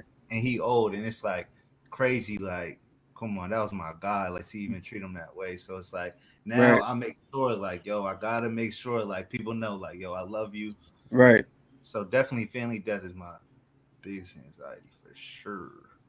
Right. It's interesting what we were just talking about, kind of like not over stressing about regular shit, and then everybody's same John is like the ultimate extreme, which is a good thing, dog. Like if that's your big anxiety, it's But like it's yeah, like making that. us like it makes me make sure that I'm like I let everybody know like I love the shit out you. Like you Right. Yeah, 100%.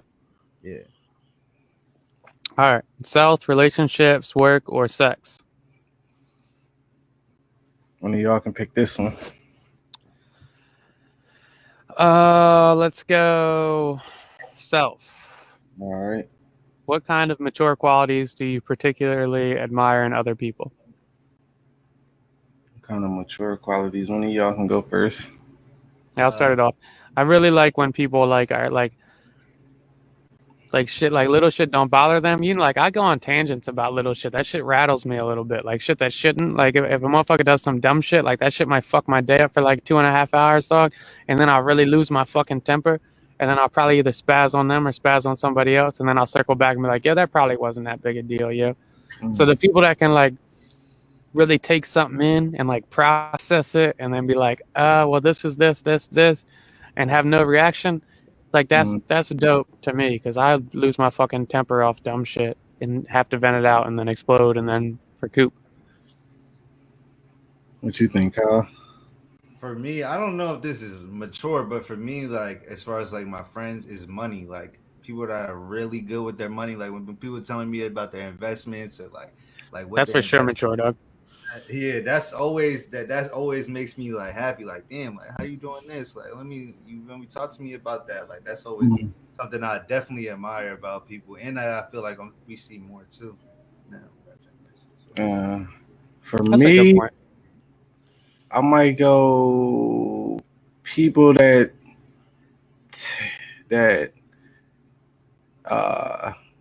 not saying like people that took the family route serious, like starting a legacy. Because I'm not pressed to start my legacy now. That's a good one. I'm not mad. I like the people that do and that's doing it right. Like you really taking care of your kids. You really love your wife. You really treating her right. Like I can admire that. Like you really living by the like how you supposed to be doing. Like you not creeping on her. Your kids, they in every league that they supposed to be in. They run to you when they see you. They asking about you when you're not around. Like I can admire somebody handling their business as a grown person. No hiccups. Like you really taking that shit serious because that's something I can't wait for. You know, take care of your children. You taking them to their grands and y'all, you know what I'm saying? They at the family. Like, that shit dope to me. Like seeing even my nieces and nephews, like that shit dope. They in sports, like you know what I'm saying? I admire people that really take care of their business when it comes to they family. Like I can admire that shit. Yeah, I take mine back and I join with you. My brother had just asked me too. He was like, "If you was like good financially at 21, would you had a kid?" I'm like, "Yeah, like yeah, sure. 100%. Right. Like if I felt like I was in that position, like 100%. So it's crazy to see people like that had kids like that young and really got crib now. Now they got 3 kids. Yep, whole wife, 5-year marriage. Yep, 100%. Yeah, I agree. I wish it was a lot less time. It's like celebrity couples and shit. Right, and that's the thing. It's they not celebrity couples, but they still taking care of their business. That is a good point, though, Kyle, because I will go with John and I will say, like, yeah, maybe I wish when I was younger I didn't have such emphasis on, like, thinking what I wanted instead of, like, really appreciating what I had and, like, not have a focus on, like, I need to grab as many baddies as I have and so-and-so. Bro, when we was younger, I don't know about y'all, but when I was younger, I was all about getting the dimes I could get and keeping it forward, keeping that shit pushing, dog. That's just where I was at with it, dog. But it would have been nice to be like, yeah, maybe hold on to one when I was like 22, maybe like build an actual relationship and get married at 25 and then have kids. But to your point on that, shit don't always be as rosy as it seemed behind That's closed doors either, though. That's what I'm saying. Like the people that's doing it right, At the people all. that's doing it right, The the people that people you that's think doing doing it it right. right. Like Not behind even that's closed what I'm saying. doors. I ain't even trying to speculate on who is and who isn't doing it right, but the people that are doing it right, that's really living that real life that they saying they might not even be on social media every day posting they kid that they might see once a month. Like no, these people in their kids' life every day. These Like people you ever have massaging somebody like moment night type shit. you ever have a friend where like everything seems perfect and then one day they hit you and they're like, yeah, I'm getting divorced, and you'd be like, what the fuck you mean you getting divorced, dog? Like it's just been awful for 2 years, dog. I just didn't want to tell you. Right, Like dog, never would have guessed. right, Never would have fucking guessed. I right. don't know anybody like that either, dog. No shots to my friends. Shout out to Brett, but no. You definitely all know. All right. So like they all get divorced. Like, Dude, I'm surprised you're not married yet. Your girl's in the Navy. Don't they get a pay boost when they That's get why married? we don't get married, because it's like cursed to get married young just for the money. Yeah, they go crazy off that shit. That's the joke. Motherfucking dude in the military meet a John. It's game over in Bro, 6 and months. for real, like if it's a dude that just got in, bro, it's probably like an extra $300 a month, bro. That's a charger. Off the marriage alone. That's a charger. That's a charger. If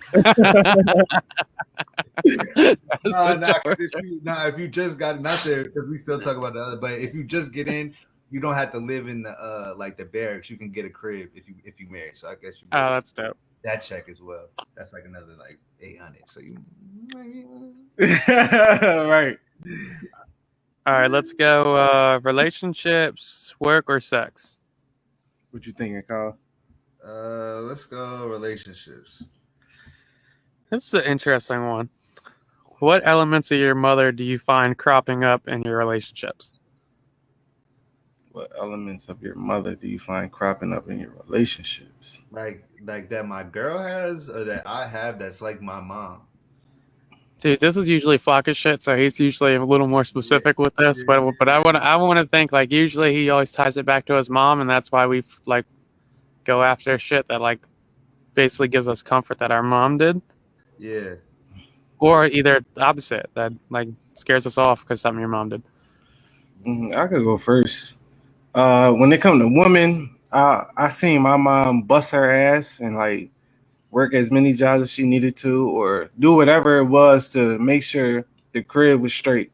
So like that's a quality I look for in a relationship. Like I need you to be grinding, not necessarily working however many jobs, but at least have some drive and be motivated to take care of yourself first.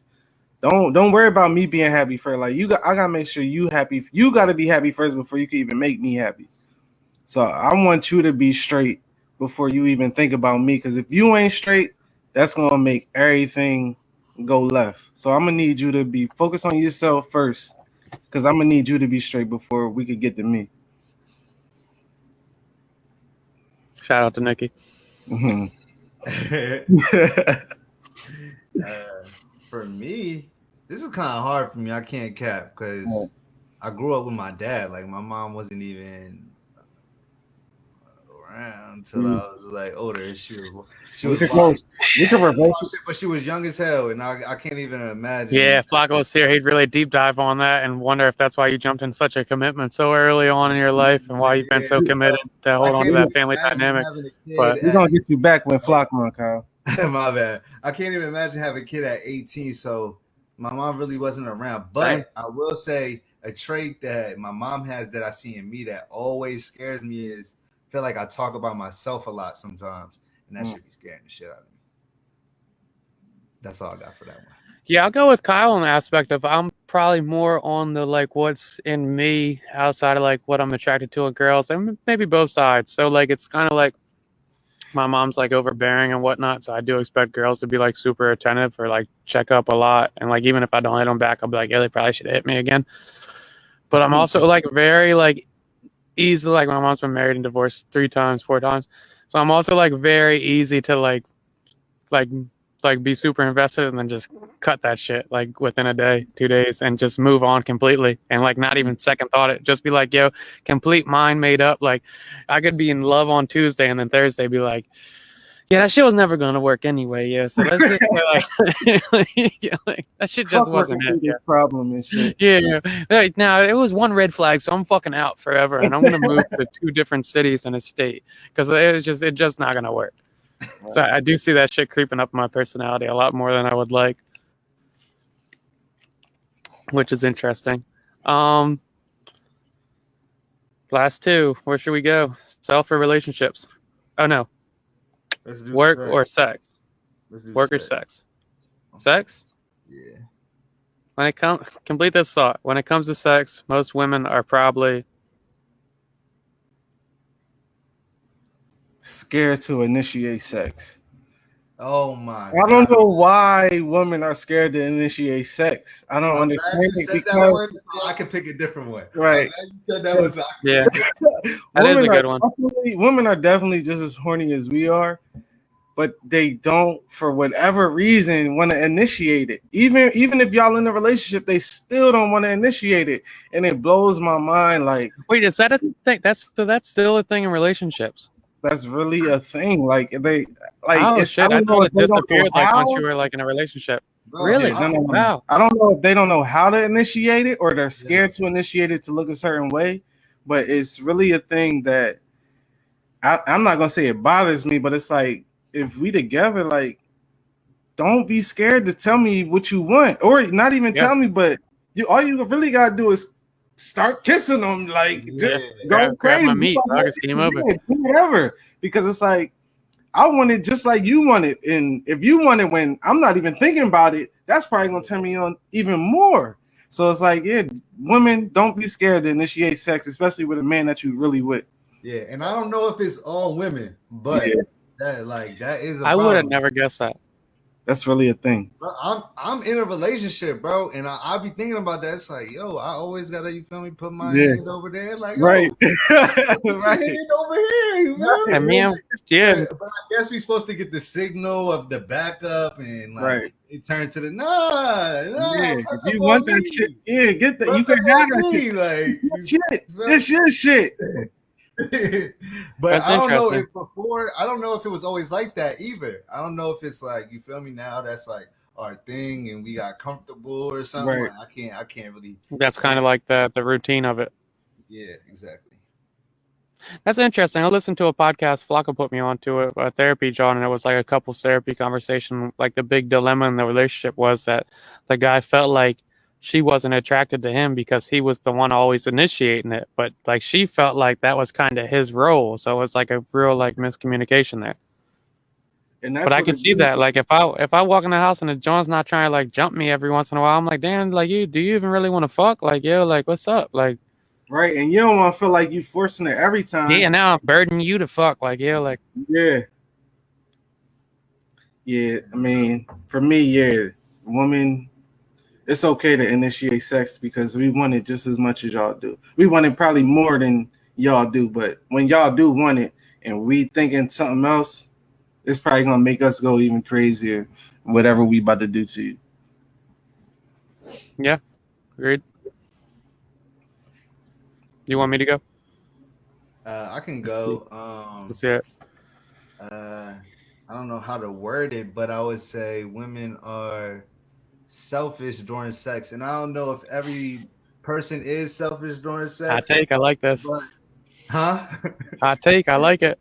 But I mean, I don't know if everybody, but sometimes it's like, damn, like I feel like, you feel me, like we kind of cater to you right now. Yeah, and that's cool. That's what we doing. Like, but honestly, if you think about sex, right, it's expected that the girl comes first. And then who stamped that? Yeah, sometimes you could just give up the head till we, you know what I'm saying, get to where we need to be and we could carry on our day.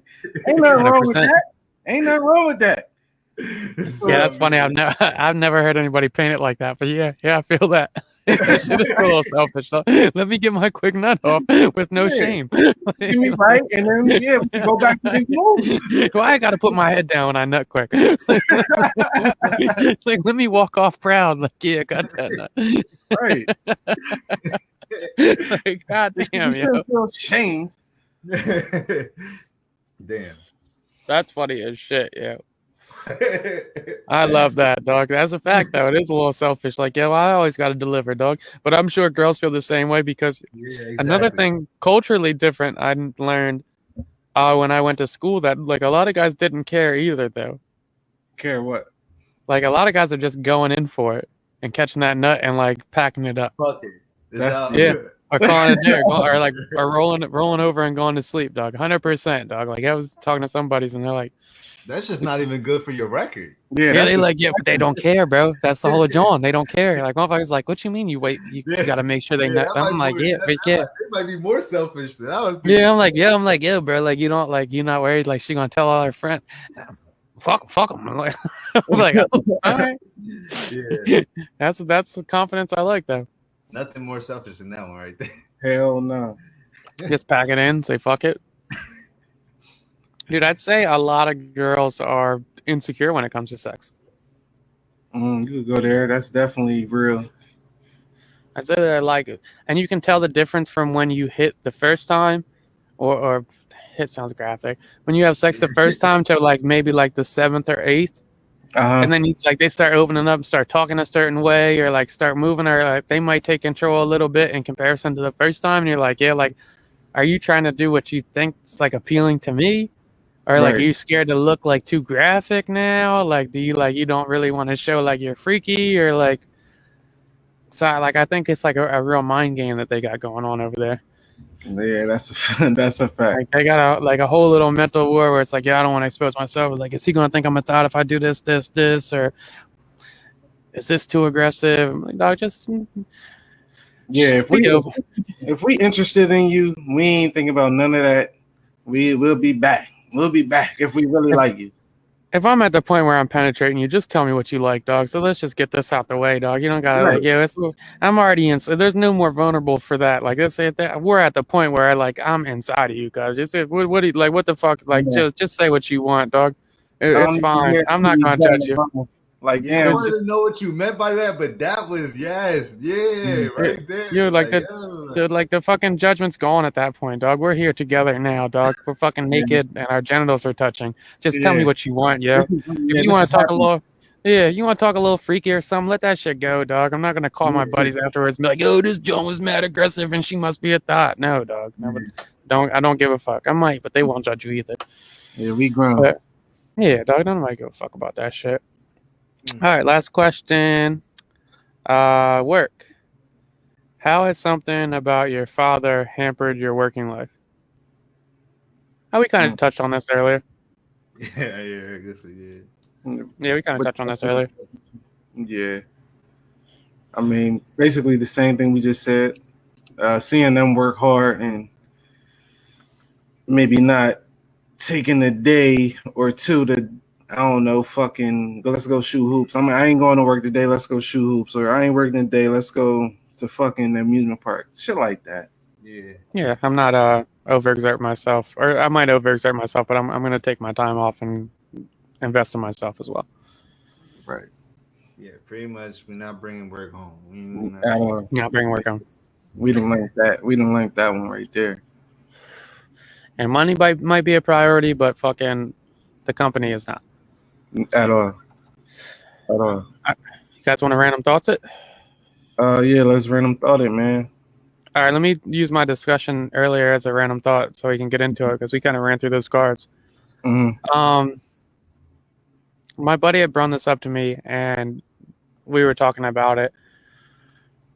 Do you think, because I was thinking, I don't necessarily think it is. I think destination weddings are a good way to like cut the fat if you don't want the responsibility of like hosting 100 people or 150 people and having to pick who gets on the guest list and then hurting feelings. So I think like destination wedding is cool if you don't want like people to judge you on who gets invited or how big it is or whatnot. But do you think it's selfish? I definitely wholeheartedly think destination weddings are selfish. Because I feel like, I mean, a wedding is a celebration of life. And for me, this is just for me. I'm not saying for everybody, but I feel like if I did a destination wedding, it would be selfish because I feel like I was raised by a village. So I feel like I'll be cheating a bunch of people out of seeing me celebrate my life and this. If I really feel like it's an accomplishment to get married, I feel like I would be cheating people out of them seeing me accomplish something that I've seen them do or they have done. So like, yeah, I feel like a destination wedding is, to me, selfish. Obviously, this man is my cousin, so I kind of feel the same exact way. But it's all depends on like you. You feel me? If you're gonna have a small wedding, why not do a destination wedding and have your little with however many people you gonna have? Like that's cool. But me, I want everybody. Everybody. All right, so let me get a little. Let me do a little kickback on this. How can your wedding be selfish? Anything you do about your wedding, how could that possibly be selfish? If it's just about you and your wife. Because I was at their wedding. Right. But it shouldn't even matter. Who cares if you were at their wedding? Now the priority is just you and your John. So if this is the best outcome for you and your John, how could it be considered selfish? To ask somebody to spend anywhere from $400 to $1,000 to see you get married, especially if they contributed to your life, I think that's kind of selfish. Now, that's just me. If you feel like these people don't, if they can't afford it, they can't come. Because we all got less fortunate family members that might not be able to dish out $1,800 to catch a flight, book a hotel. Like, I do want to see the people that seen me grow up. I do want them to see me walk down the aisle with whoever I choose to be my wife. I do want to see that. But I think destination weddings are, honestly, I just think it's kind of like an excuse to kind of trim the wedding list. Not have to just take the kind of responsibility off you a little bit to where you don't have to invite 300 people, 200 people. So now it's kind of we're going here. If you can make it, you can make it. I've seen both sides of it because obviously I'm black and white, but all of my black family members, weddings I've been to, everybody's there. It looked like a family reunion, right? Every time. And then the white side, it was probably for real, 12 people. Like my aunt got married, it wasn't a lot of us. My mom got married, it wasn't a lot of us. It was probably 12 people at both weddings. So we could have easily went to the Bahamas, all 12 of us. Okay.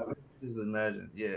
I disagree with that take, but I don't want to say I disagree with that take. I've had a different experience than that take because I've been to, my brother's wedding was 250 people. My pop's wedding was 300 people. We got a question in the chat. They said, Dexter said, Shout out to my man's Dex. My man's Dex is getting married in Mexico next month. He said, what if you purchase a live stream for them to watch? It's not the same. I can't. Yeah, I have to agree. It's not this. Who's there? Aunts, first cousins, or just, you feel me? Like I said, for me, I feel like I was raised by a village. I stayed at everybody's house. I didn't got influence from everybody.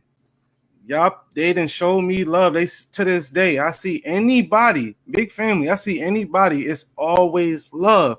I'm gonna need you there when I'm loving on the person that I'm about to dedicate my life to. I need you there. I'm with you, bro. Me personally, I wouldn't do a destination wedding, not because let me take this back. If my wife wanted to do a destination wedding, I could probably finesse that. But if I was in that position, I would make sure the people that were super important to me, I would have to help them financially if they couldn't make it. But that's a burden. How many people? Yeah, for sure. How many people do you think? For my wedding? If you was to do a destination wedding, I'm saying what's a good number that can go? 20, 15? 50, I think, tops maybe. Oh, 50? You think 50 people? I think you can invite 50. And how many people go? 50? I like that number. I ain't gonna hold you. I think that's 25 people that I get though. You could literally be like, I don't want this person to come, but I'm gonna send them the invite because I know they ain't coming. I know they ain't about to drop this stat. I'm like, yo. I mean, is Dex having a destination wedding? Yeah, he's getting married in Mexico next month. Okay, he said 80 people coming to his. I can't be mad. I'm not mad at that. If 80 people show up for you in a destination wedding, I'm not mad at that. That's a great number. Yeah, I would just say with a destination wedding that you would have to expect that. Just like we were talking about, realistic expectations earlier and income and whatnot, I would say that you would have to expect that a lot of people would not be able to afford to go.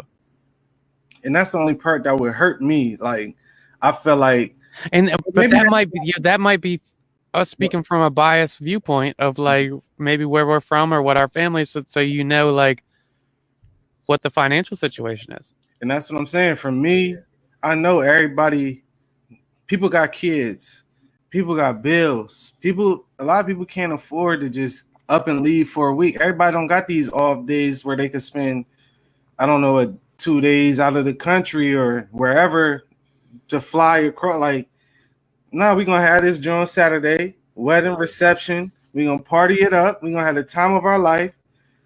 I mean, the weddings I've been to have been, like Kyle said, damn near family reunions, and it's a ball every fucking time. I'm not saying we can't have fun on the destination wedding, because I'm pretty sure that shit exotic. I'm sure it'll be a ball. Lit. That shit probably fucking crazy. I couldn't imagine. But 80 people, I wasn't thinking that. That's a great number. I don't think the wedding should be focused on who can come. That's what I'm saying. For me, it's not focused on who can come. It's about who I want there.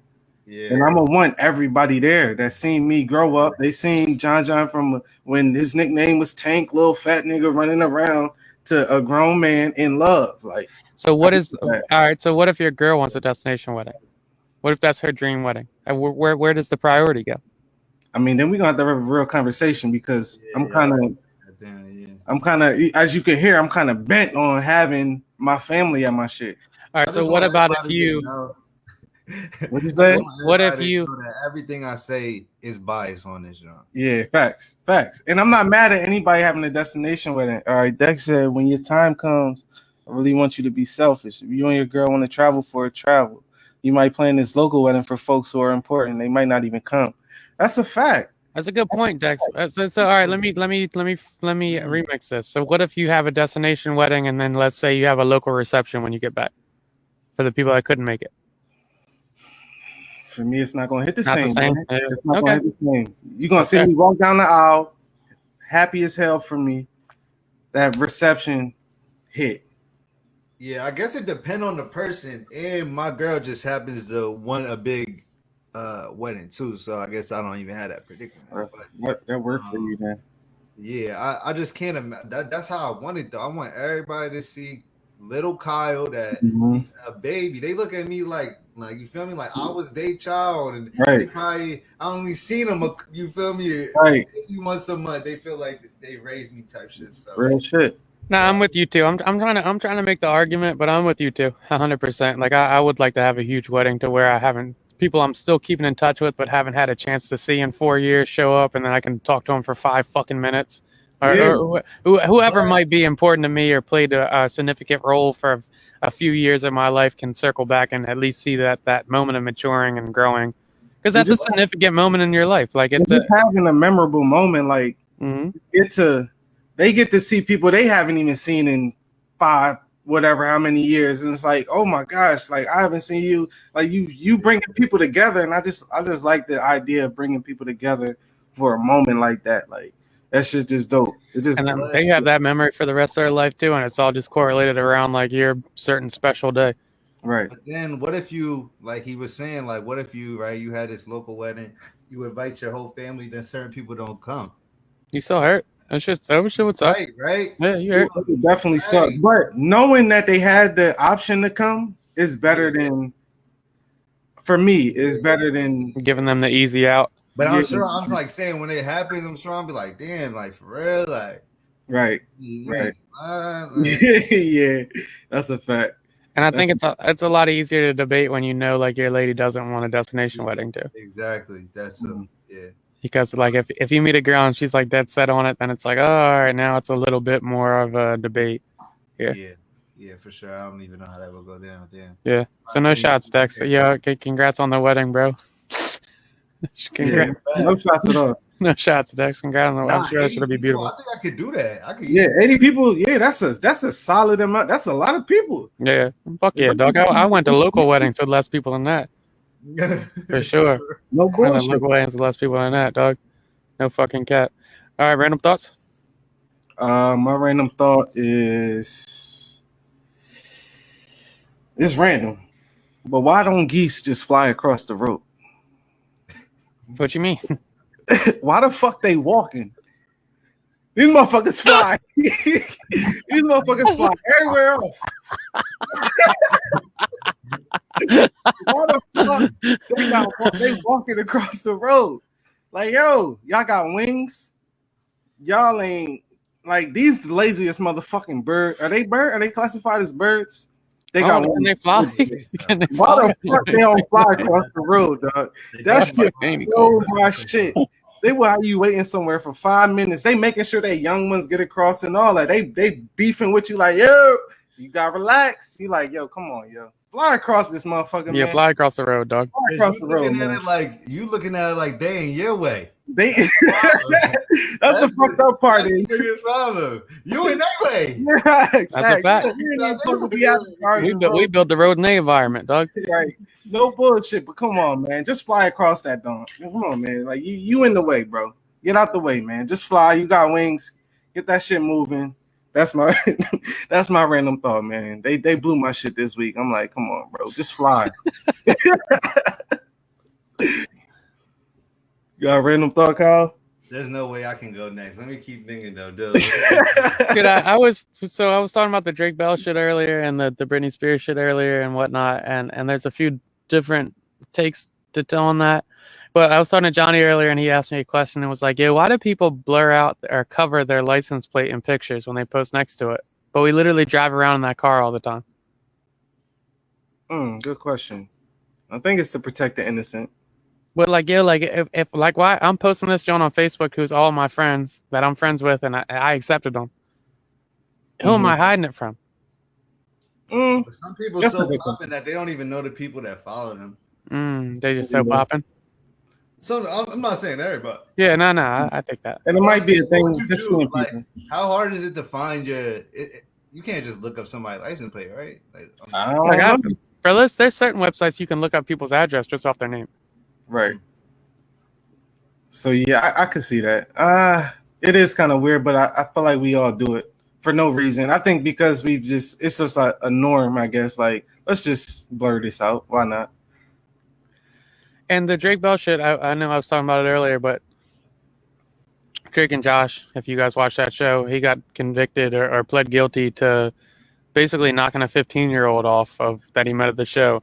And he pled guilty, and they let him plead as a non-sexual offender so he doesn't have to register, and 2 years probation.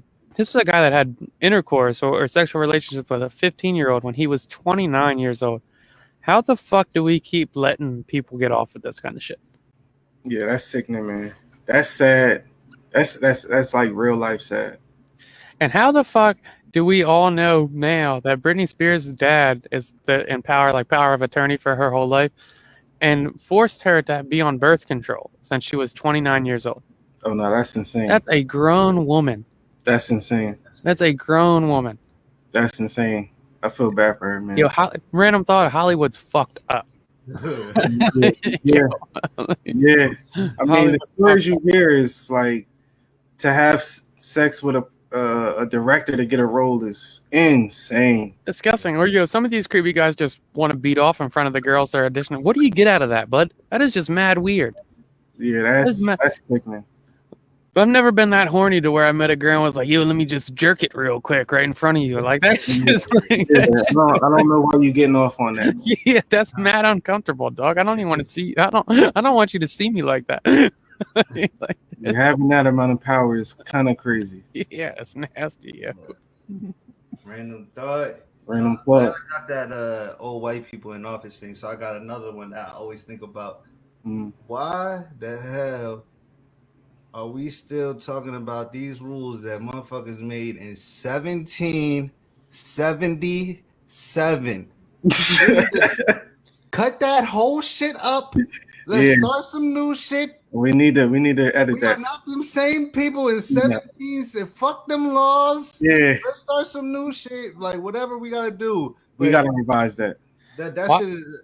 I don't know if I'm talking out of line because I'm just a regular nigga, but come on. Nah, we gotta revise that. Why do we live by the Constitution? It's literally no reason. It's no reason. We talking on a fucking computer screen right now. Yeah, like why do we live by the Constitution? Why? These motherfuckers didn't even have cars back then, dog. No, they didn't even have. Man, they didn't have roads. Pens. These motherfuckers was. They didn't have pens. They didn't. They used to dip the feather in the ink, dog. These motherfuckers was riding through ringing bells to warn war. What the fuck are we following those rules for? They was loading their guns with gunpowder with sticks. Bro, they was walking into war, lining up and taking turns shooting. That's what we following. We got A-bombs and shit now. Yeah. Like, what the fuck are we talking about? Yeah, this shit is nuts. Yeah, good man. Yeah, revise the Constitution. Kid, average height back then was like 5'1". We would dominate the fuck out of them now, dog. We would beat the shit out of those guys now. They wouldn't even be alive. They was living until they was 35. They wasn't even old enough to be mature to make those kind of decisions. Oh, bullshit. 10 people might take out their whole army now. Oh, I would beat the shit out of a whole fucking army back then, dog. They had knives on their guns, man. No cap, dog. I would have took the South Army down by myself, dog. They would have been shooting. I would have been moving and shit. Yeah, shanking them, dog. I look like the fucking Patriot. They was on some bullshit. We do need to revise that. Yeah, shit. we do. They make little amendments and shit. Yeah, super outdated. If y'all don't wipe that shit out and keep it moving. That shit is still there. It's still the Declaration. Like, it's what started the country. We still look at it like that. But that's all. We really honor that shit. They had candle lit, like you motherfuckers. These motherfuckers couldn't even take baths back then, dog. They had to share the bath for the household, and we're following those rules. Baby, be here right now. It's in my Constitution. Boy, that shit expired. Yeah, that should have been expired, dog. How we got to renew our license, but not the Constitution? What the fuck? Oh, bullshit. Get rid of that shit. Throw the whole shit away, man. Throw that whole shit away, dog. Nah, that's funny as shit. Oh, that's good. That's a good episode. You guys want to do songs of the week? Songs of the week, man. Let's close it out. Songs of the week. Man. What we got? Share the screen? Yeah, if you can. If not, just tell me what you want to put on. Yeah. Let me know if it's playing. I'm gonna go.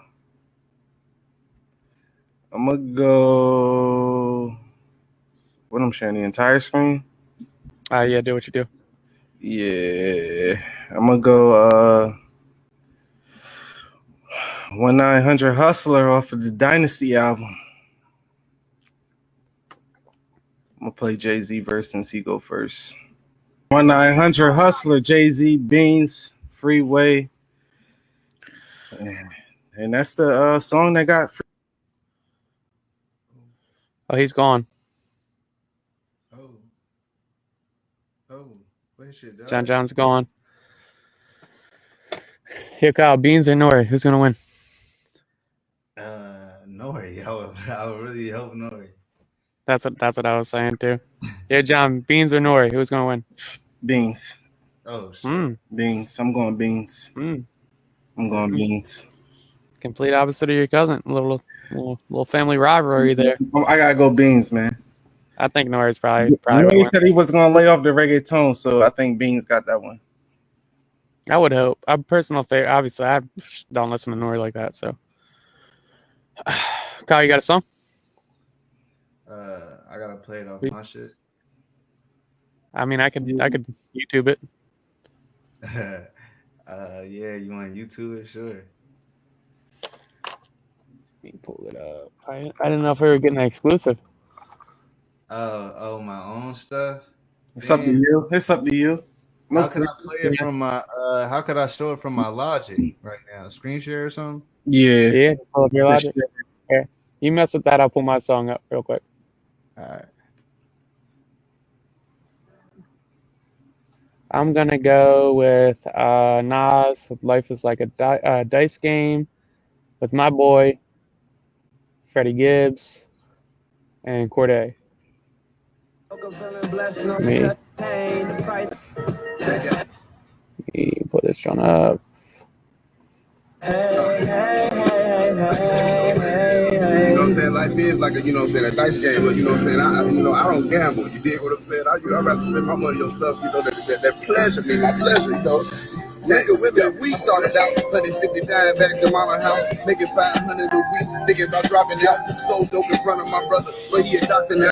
Fuck this weed shit, Greg showed me just what that rock about. Whip game, I got a thing for cooking crack, man. Fucking off the double and scribbles, I make it back, man. Fans with the IRS on me, they said the tax, man. Streets cold, ain't nothing cut those like the rap gang. Do you wanna be in it, wanna be Senate? Fuck niggas facade, wanna be winning. I said fuck being famous from the beginning. Big rabbit Instagram wanna ban me for posting pictures. So I wake up in the morning thinking what I'm gonna do today. It's gotta be a better way. They keep changing the price of cane. Life is like a dice game. I wake up with the call, I think you're getting something new today. Something new today. Aston Martin blue today. These niggas tripping so I ride with that thing. Life is like a dice game. Wake up every morning thinking what we gonna do today. There's gotta be a better way to maintain this a price of fame. Life is like a dice game. To maintain is the price of fame. Life is like a dice game. Yeah. I never knock a brother. I'm anti-jail for real. Smooth criminal skill. Locked in a human flesh shell. Watching niggas get rich beside me. Pushing the fly V. Why me? Up in the passenger seat. What I see me is Haile Selassie in my kingdom. Sipping I see Spumante. Drifting. Reality kicks in. I need the paper start. Dude, I know I've done a couple hot takes today. But dude, Nas really grew on me as we got older.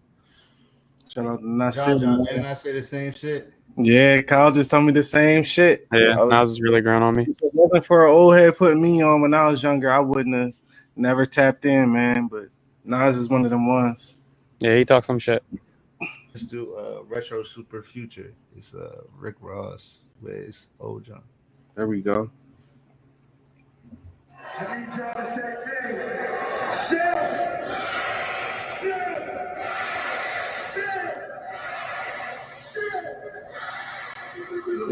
Found us a way to get by. They call us some bitches and have a good time. Lot of bottles of vodka as we forget time. Let's clean up the Chevy so we can ride by. Quick piece of pussy, call it a drive-by.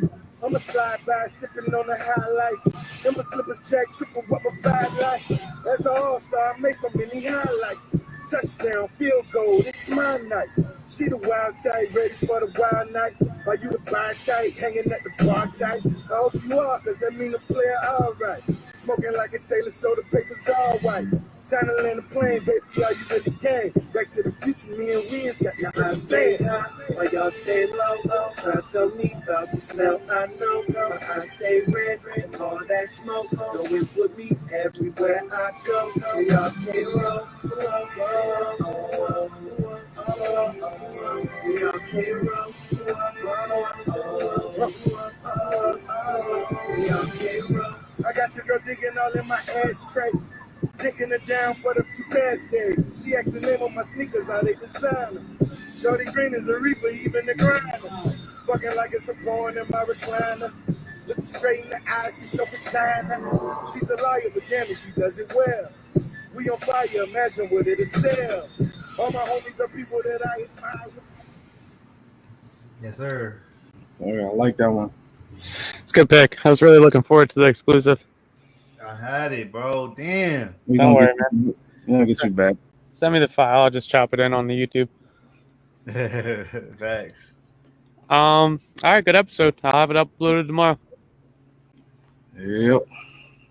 All right, man. We'll see y'all next week. All right, boys. Good chatting. Flock, I'll be back next week. I appreciate you joining. Hopefully you come back in a couple weeks or a month or so. I bet.